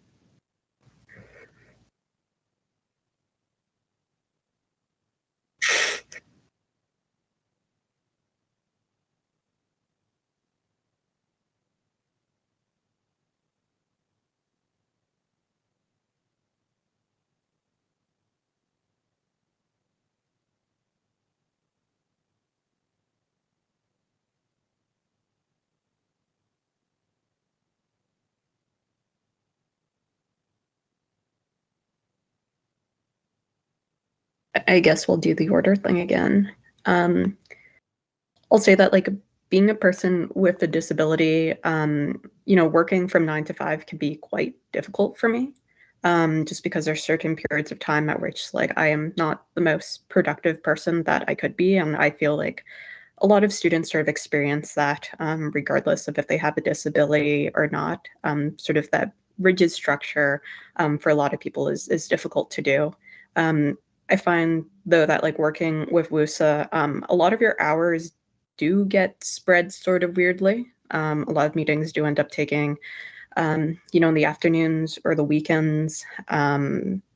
So broadly, I feel empowered and have felt empowered when there's periods of time where like I really can't work, where I can take a break and then catch up sort of later on my own time. And I think I've stayed on top of all the deadlines and things that were asked of me. Probably a lot more successfully than I ever have when it comes with school. And I think part of that has to do with, this feels like it matters a lot more. Like it's not only my future, it's everyone else's future as well. And I think the fact that I'm not being graded on anything is also sort of important in getting things done. I will be doing my thesis next year, but broadly it is not atypical for an exec to be taking 1 or 2 courses part-time as they're doing their work. So I very much intend to balance those things out. And I'm hoping that for my thesis, even doing something that sort of relates to the work that I'm doing is also, I think, a rather helpful way to make less stress exist. So yeah, but otherwise I do not have any other commitments or part-time jobs or anything along the lines of that. I'm a pretty frantic completer of tasks. I think that it's hard to dig into the deep foundational structural reasons of why, but I'm not great at having a lot of structure to my days and all that. But I do get everything done somehow. Since when I've always been involved with student government, I started volunteering with MathSoc like a month into my first term. I was a counselor and then also just put my hand up for any assorted other things that needed to be done. So election stuff, taking extra hours in the MathSoc office, helping to run events for first years, whatnot. I did all of those things and am still in school, so it seems to be going okay. So I think that I don't anticipate there being any issue with my commitment to the position. If anything, I tend to default to making sure that I fulfill my responsibilities to other people before my own sorts of things. So I am quite confident in saying that there should not be any issue in the commitment area. Oh, awesome. So, yeah, I mean, I'm starting my 5th year of school. So, I've been in this for quite a while now. And if there's one thing I kind of really had to learn was how to not let my extracurriculars take over my academic life or my academic life take over every other part of my life. I remember in first year, I was first year rep in the African Students Association, and I loved it so much. And I realized that I was spending so much time like fostering this great community and attending all these great events and meetings and things like that. And I was realizing that I was constantly volunteering and giving a lot of my time when I wasn't giving it to other aspects of my life. So from second year on, I was really starting to learn how to manage all of these extracurricular activities, even though I was gaining increasing responsibility. So I went from mentorship lead to vice president to president of the National Society of Black Engineers, even though I was kind of growing in role and responsibility in the other clubs that I was also involved with, as well as being in student council. It was something that as I was getting older and getting more used to the university feel, I was learning to balance these things better and to prioritize things when they have to happen. I think also knowing that board meetings are, for example, always scheduled like monthly, just like how council meetings were. I would always know that there would be one, for example, weekend morning where that would be dedicated to council. So at least I would already know that in advance, and whatever would be happening, in between the month, be things that would not be as time consuming as, for example, what I knew the time I would be saving for council at that time of the month. So it's something that in those between periods, it's still pretty manageable. And at the end of the day, it still makes sense as long as you just make sure that you can kind of schedule it in a way that you're not just like leaving everything to the last minute and coming to meetings unprepared or things like that. So it's been quite a journey in learning how to do all these things, but it's been exciting. I don't have a part-time job. I do love playing sports and intramurals. So those games tend to be at night, so they don't really conflict. So luckily and hopefully I can continue to do that and see how that goes.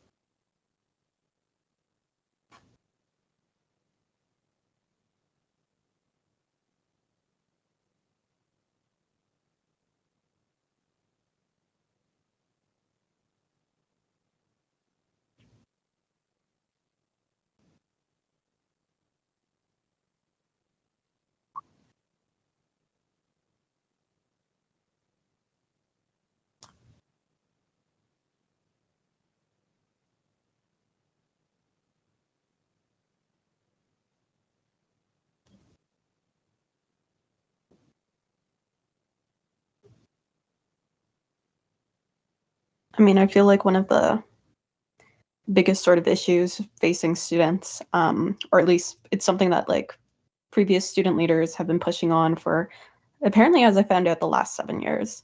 But we're one of the few U15 institutions without an ombudsperson. And for folks who don't know what an ombuds is, it's essentially a impartial body that exists to either A, help students navigate sort of petition and grievances processes, B, adjudicate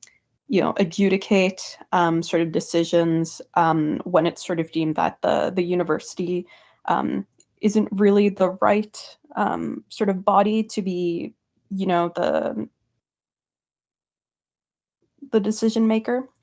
And also just to screen the university to make sure that procedural fairness exists. So the ombuds used to be something that we had.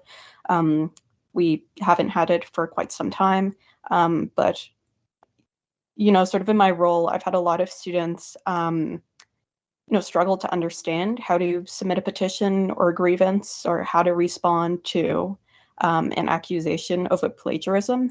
There's not a lot of resources that help students to do so. And there's not a lot of trust, I think, from students when it comes to speaking to their academic advisors, which also tend to be sort of hit and miss in terms of quality as well. So having a body that, you know, is able to support students and is separate from the university, I think is something that's a fairly good idea. And that's something that, fingers crossed, we should hopefully be getting very soon. But it seems as if the decision makers are sort of stuck on finding meeting times lately. But ever since we sort of switched over university presidents, it's been a lot easier to have these conversations. Other things that come to mind is there's inconsistency over who sits on petitions committees. So for co-op and engineering, they have a student representative, but they don't have that for basically every other faculty. This is specifically petitions and not appeals. And I know a lot of students that I've spoken to have said that, you know, it's really important for them that there's a student on that committee because they don't trust the university to really understand what the modern day student experience is and to bring that into consideration when making decisions about petitions and extenuating circumstances. So that's something that I've been pushing for a while, and we'll see where it goes. Unfortunately, it's been a very difficult thing to advocate for, and sometimes I wanted to smash my head in a wall, but that's just advocacy sometimes, so fun. What a hopeful note to end on. I think that on my end, something that's obviously at the top of a lot of people's minds is when it comes to various campus wellness and accessibility services. Earlier today, in one of the other candidate showcases, meet and greets, there was some conversation around student experiences with counseling services and health services and accessibility services around wait times and lack of communication and burdensome processes that are a barrier in and of themselves. And it's something that, well, Steph and I have been working on over the last few months, just understanding that system and trying to cross-reference like the pain points that we are hearing experiences about with potential places in the system that are causing those pain points, if that makes sense. And so there's been some progress in getting people on the same page of like what needs to change. But there have been other areas where I've been gathering information about how the systems work and then gathering information about what the user experience has been, and there's still incongruencies there that I've been trying to reconcile and understand what's going wrong in there and what specific things need to be tackled to just make things run more smoothly. Because it is a huge part in the support systems and just resources that students are offered when they're on campus. And something like counseling services and health services, there's, I guess, a degree of optionality because you can go to external providers, but it's the service that students pay for with their fees and the service that they're promised that they'll have access to. But if there are challenges being faced by students in that accessing, whether that be communications based or service based, that needs to be continued to be scrutinized and understood what's going wrong so that changes can be made.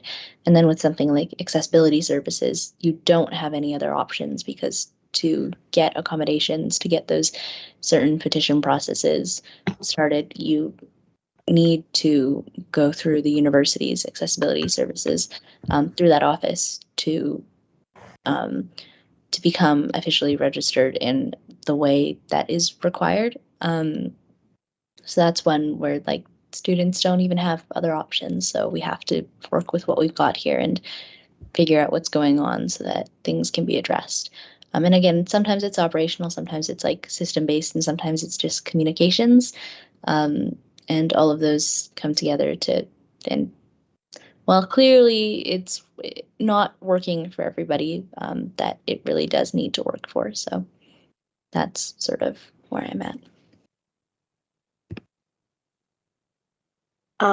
Yeah, those were both really great answers, and both things that I was going to mention and that I would actually like to add to Stephanie's point.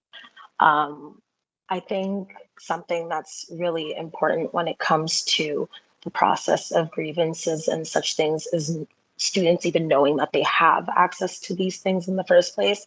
I think that as students, sometimes we tend to feel powerless in the hands of, I guess, the hierarchies that can be present. For example, they might feel intimidated to confront a professor about something that they feel that they were unjustly given. And it could be difficult to deal with those things because it's happened to me before, it's happened to my friends before, where I'll have a complaint or I'll have something to say and I just feel too afraid to say so. So I think that students knowing that they have supports there and that being emphasized, because I know it's written in every single syllabus, but I don't think it's really emphasized how amazing and serious and genuine these services can be. And it's one of those things where there are so many services around the school where we have the information there. It's just maybe not drilled into our heads all the time. So sometimes we might forget until we need it and we panic and we don't know where it is. It would be great for students to know that their concerns are extremely valid. A lot of us go through the same things and a lot of us want to see those things be improved as well. And for students to feel like they have power and that if they ever need help or support or need to have their voice heard, that there can be a way to get them there. I think something along those lines, additionally, on the lines of services was something that I've been seeing a lot, just like on social media, be it Facebook housing groups or Reddit, is people asking about different residences and how to get to campus buildings from there. And something that I noticed a lot was anybody who would be in CLV would be like, oh, how am I going to get to campus? And there used to be a shuttle that would leave from CLV. And I think that stopped during COVID. So it's one of those things that I know a lot of services that were available to students had been sort of paused, but especially knowing that the student campus is going to be quite full in the fall and that a lot of people will still be needing these services, as there will still be people there who will need these services. It's important for them to know that they should still be available to them and that these are services that the school and the student council has worked hard on in stating. And I think that it's important that we reinstate these and make sure that people feel that getting to class shouldn't be a struggle. Getting to class can be okay, even though it might suck depending on where you live. At least there are several ways to get there if you need.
I think during COVID-19, sort of the availability of quality online courses, just because we had sort of the infrastructure there, but also like the amount of investments that were made, into getting, co-op positions that were sort of specifically there to help professors transition content online.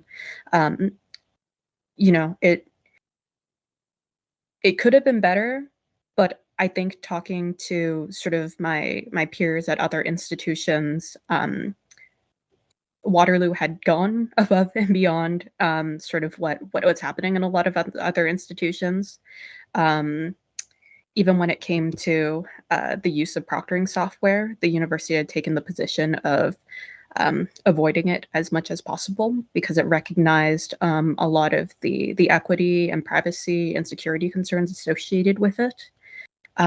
So there was some sort of reassurance, I guess, of not having to deal with as much of the technical and spyware sort of issues that other institutions had been. So I do think, like, when I'm speaking to the university, something that I usually just commend them on was the fact that, like, hey, we actually got through the pandemic a lot more better than I think some other institutions did. And that they demonstrated, I think, in that moment that they did, care about students. I know a lot of times, it doesn't feel that way, and it can be kind of frustrating. But I do think that there was some really sort of tangible steps and quick mobilization that did suggest that things were sort of changing in terms of sort of attitude and willingness to give resources to. I guess increasing the quality of education, increasing the quality of student experience. Obviously doing one thing good doesn't, mean that everything else you do later will be completely fine. But I think it's really important because it can be discouraging for decision makers when all they hear is just how bad of a job they're doing, right?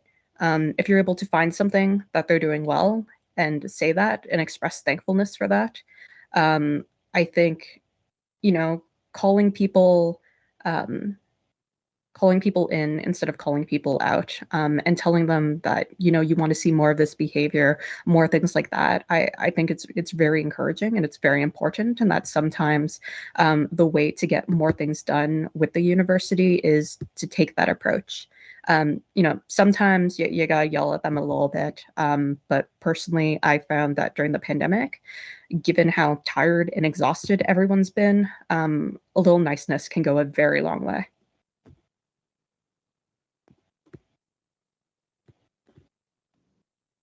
The first thing that came to mind is, I guess, less of a university thing and more of like an even smaller scale thing, which is when it comes to teaching, I think that we see these little like nuggets of absolutely golden professors across faculties and across departments and stuff, where a lot of students are very intuitively drawn to these professors and the teaching and assessment style and stuff. But we also simultaneously see a lot of resistance across the broader faculty, I guess, to adopt more, for lack of a better adjective, more progressive teaching methods. So that's something that makes me feel hopeful, I think, because in general I've observed that it's a lot of younger instructors coming in and experimenting with the ways that they teach and assess students, and students generally responding very well to that. So that's something that gives me a lot of hope moving into the future and figuring out ways that we can sort of support the adoption of those tested and true methods of improving the student learning experience. I think one thing that I've also observed that I hope has been a common experience is that in general, administrators across the university are very receptive to hearing directly from students always. whether that be by email or in meetings. I feel like they always want to hear from students, even if what they collect information-wise isn't immediately actionable, and all of those things go into their sort of brain repository of problems that students are facing and what those anecdotal experiences are. And that does help to inform, like, the things that they bring up in committee meetings and the things that they are thinking about when it comes to critiquing plan drafts and whatnot. So I do think that that's something that's being done well by a lot of individuals across the university. I don't remember the entirety of the question. It's been a while. I think it was something along the lines of, what do you think that the university has done really well in your experience? If that's what I remember correctly. I would say, I guess from a more personal perspective, I know that it's something that a lot of students are concerned about, but on the side of counseling services and health services and accessibility services, I, at least in my own personal opinion, and in my own personal experience, have luckily found that I've had a lot of help from the staff that work at all of these places, and they've provided me with a lot of support. And all of that actually came from my academic advisor. That kind of goes to similarly to what Catherine was saying. There are certain staff in your department who just really can change your whole life, because my academic advisor was the one who emailed me personally and was like, okay, like, is there something wrong? Can we talk? And she was the one who helped me get all of the resources and services that I needed. And I guess it's also lucky because I'm in a pretty small program. So but at the end of the day, I know that these are staff that are extremely busy, and the fact that we still have people that show that they care about their students, they're checking in on their students, ensuring that their students are progressing well, and if they are not, allowing their students to know that there's help there and there are ways to ensure that they feel supported and not left out. And that's something that I've been really thankful for, and that has helped me a lot throughout my university journey. I could not imagine navigating my university career without all of the support from all of the campus services that I've gotten. I've been really lucky for that. And that's literally why every time students talk about how they want more access to these things, I completely agree, because I know, as someone who's been lucky enough to have that support, I think everybody deserves to have that too. And something that I would additionally say is that I remember in my first year on Clubs Day, walking into SLC and being shocked by the amount of clubs and societies there were. I knew that, yes, I was stepping into a university, there's going to be a lot to do, but the amount of sheer activities there are on campus is actually crazy. Even if you just look at, for example, all the activities that SIF and PAC offer, like, you could spend so much of your free time doing all of these crazy different things every single day, because there's simply so much to do. There is a club or a society for almost any interest. So it's one of those things that I've been very lucky in finding friends in different groups, and it's simply because I've been able to join these clubs and communities and kind of see and meet people who have similar interests as me or similar experiences to me, and sharing those with people, and knowing that there's a day dedicated to showcasing these each term, and making sure that students are aware of the fact that, like, yes, you might have this one quirky interest that you might think that, oh man, I just got to school and nobody else is into it. Don't worry, there just might be a club for it. So that is something that I thought was really awesome, and that I like a lot about the university and the services that they provided and the things that students do for each other. Exactly, like Steph said, even if there isn't a club, you could totally make one. Like, it's super open. If there's people with interest there, you can totally do it. So thanks, Steph.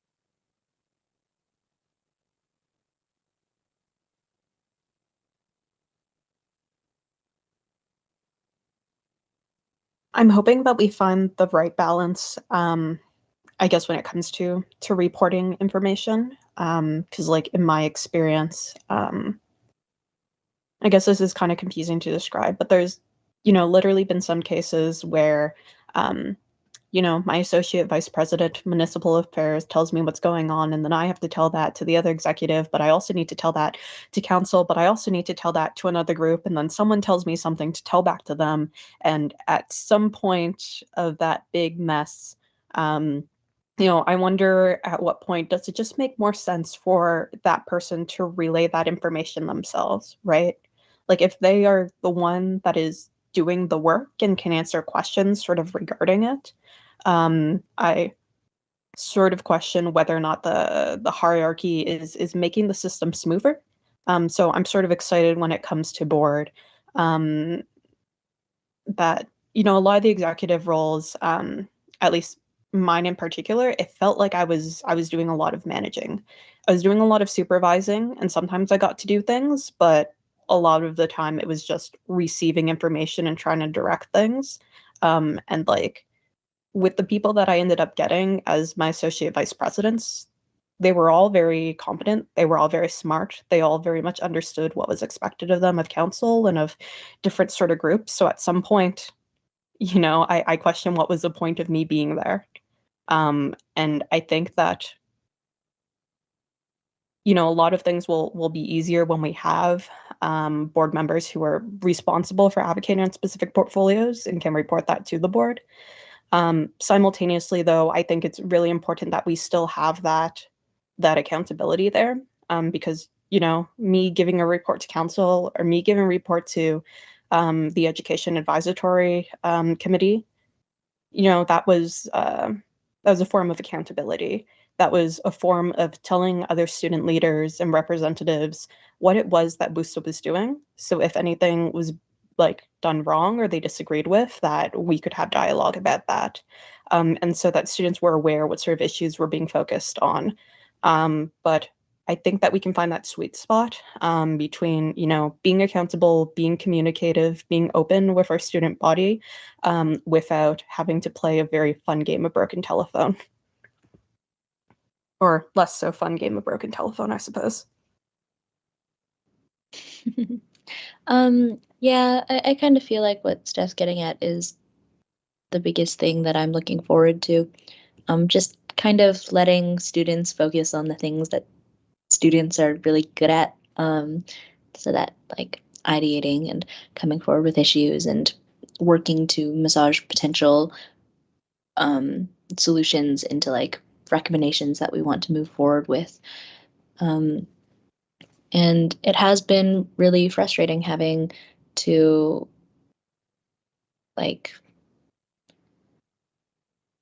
figure out how to do all those other pieces, I guess, of what the executive roles have looked like in the past. So a lot of just that management and administrative stuff that frankly does not click in my brain yet because I am a wee student. But the other stuff clicks. And if I could just focus on the other stuff, that would be great. And that's what we get to do next year. Sorry, I'm becoming increasingly less coherent as this hour goes on. I've been popping in and out of this Teams call since noon, trying to hear what other people are saying. And I'm like, I have no original thoughts. I have no original thoughts. I have no original thoughts. But overall, I'm really looking forward to being able to have a really sturdy staff support structure for elected student leaders. It's been really exciting seeing the advocacy department sort of grow and get more comfortable in the different processes when it comes to like connecting with stakeholders and keeping a good hold and organization on the different files that we have like actively going and just like filtering through all the new things that come out of the government to identify like places where we could get involved and when other student unions reach out with things that we could sign on to, sort of having those staff members who can look at that and immediately know like, oh, well, this actually relates to this, and draw conclusions from that and make recommendations and just help make things make a little more sense and be there to provide that year-to-year continuity. That is very exciting to me, and I'm looking forward to seeing it in action. I would say I would echo honestly both of your sentiments. Something that I think I guess a lot of students have like expressed to me was confusion within like the communication system, just because there have always been a lot of levels involved in. Honestly, with student government, at the end of the day, we know that there's one for the whole school, but there's also one for each faculty. So I think that a lot of people might not understand all of the differences between all of the different hierarchies and all of the communication that comes from each of them. It's difficult when you have a lot of sources where everything is coming from, but I guess going from two bodies to one just kind of reduces that by a little bit. It means that a lot of it becomes a bit more centralized, and at least I guess a lot of the people who are going to be involved in this, all of the 13 students who will be there, will truly have a really big impact on all of the decisions that are being made, and will also be able to personally do a lot of the work and feel fulfilled in knowing that all of their contributions have something to do with improving the school, improving student experience, and just ensuring that they feel like they are representing their community and being part of their community and speaking for those issues at that higher level, but also helping streamline that information down to everybody else. I'm pretty excited to see this transition, no matter how it ends up, and I think it's going to be great no matter what. But yeah, I guess that communication is always something that can be improved on.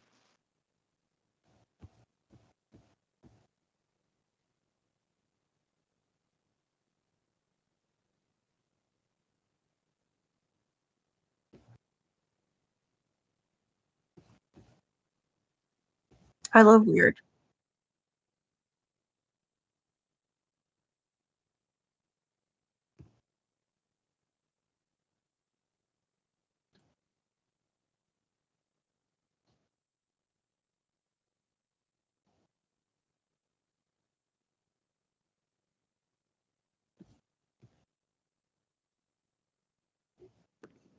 I think reading through. Oh no, you go.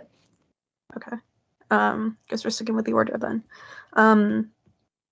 Yeah, I'll say that like I was really impressed with Jeff Zhu's proposals around housing. I thought that they were really creative. Some of them might not completely work or need some further consideration, but I do think that a lot of them were a lot more realistic than I tend to see from I guess he's not really a random student, but I was not familiar with him before and I hadn't encountered him before. So he'd clearly done his homework. And you know, some of them were ideas that I never thought of before, or maybe ones that I'm a little too cynical at this point to consider. So I think it's really important to have some new blood coming into board and challenging some of the sort of perceptions that we might have. But no, they were very good. They demonstrated a thorough understanding of both the housing report, but also some of the barriers that exist, and that's not something that I usually see.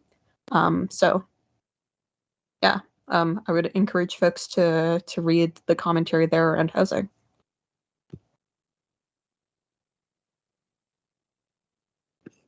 One thing that I guess caught my eye in the AMA yesterday was in the discussion around club funding.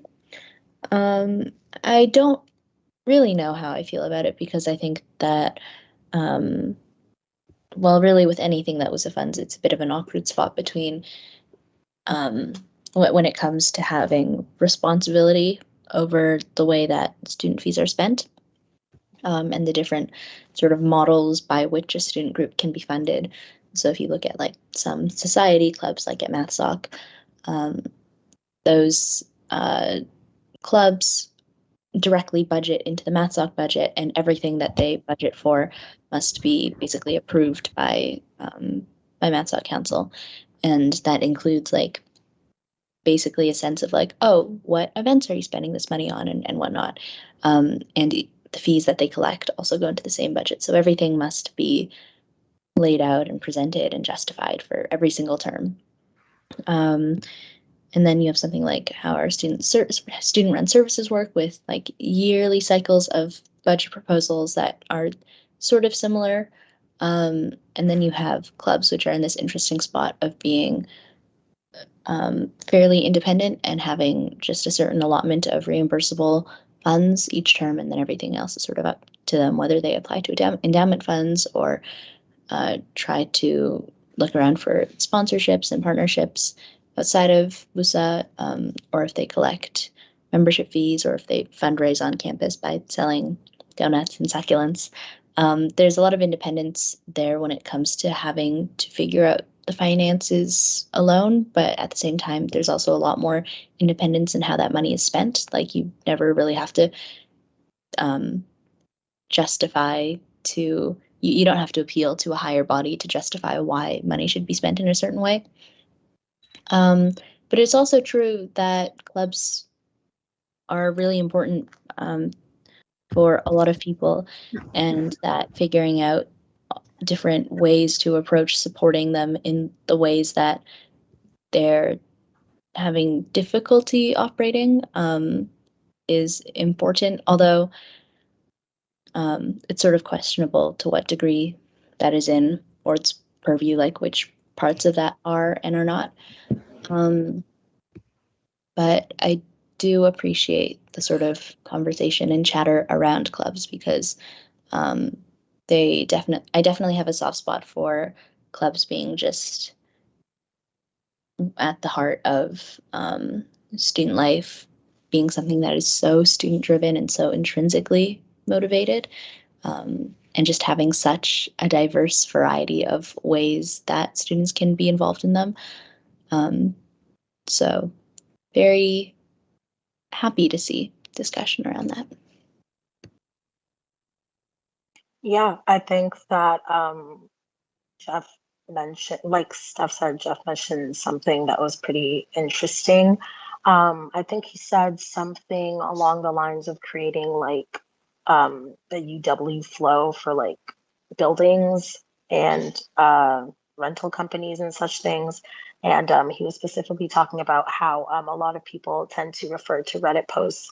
And that is totally true, because I've definitely done my research on Reddit and encountered posts from like 4 or 5 years ago, and looking at those comments and being like, I have no idea how valid this information is now, all these years later, but you know, what other information do I have? Of course, conversation about things can happen on absolutely any sort of platform, but it would be really awesome to have a central place where students can discuss these things, kind of like UW Flow, where people can leave reviews and be open and honest with each other, just describe their experiences. That I guess would be pretty helpful. I guess these are things that like have definitely at some point in life crossed my mind, but like kind of like Seth said, it was just one of those things that I was like, oh, that probably won't happen, and just like would move on. But the fact that he brought it up again, and it's something that I noticed, and I was like, yeah, that is definitely like an idea that I've heard about and I think would be really useful to anybody. I think something else that I saw, I think it was from Marie. She was speaking about not necessarily forcing an in-person component for classes. I know that like that's not necessarily totally in the hands of just one body to make those decisions. But knowing that the university has a lot of the infrastructure to deliver online classes, and how a lot of other universities still, even though class is expected to be in person, they still will post lectures just in case, because at the end of the day, there is still a pandemic, and any type of mitigating situation that can happen to anybody, sickness related or not, could cause them to miss a class and suddenly be behind. And knowing that we literally have invested so much into this excellent technology, it would be a waste to not continue to use it. So those are 2 points that I saw and definitely saw value in.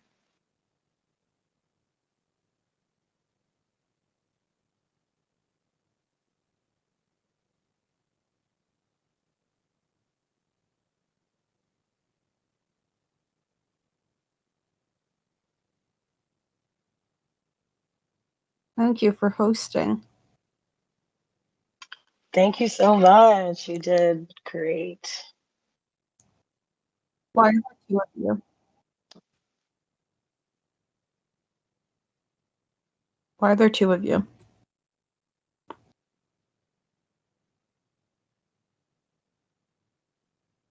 Ah.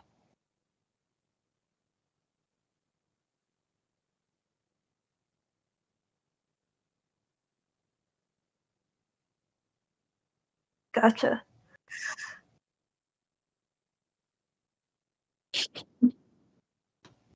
Four screens. Wow. Gamer. Okay. Bye, Mike. Good night. Thanks. Bye.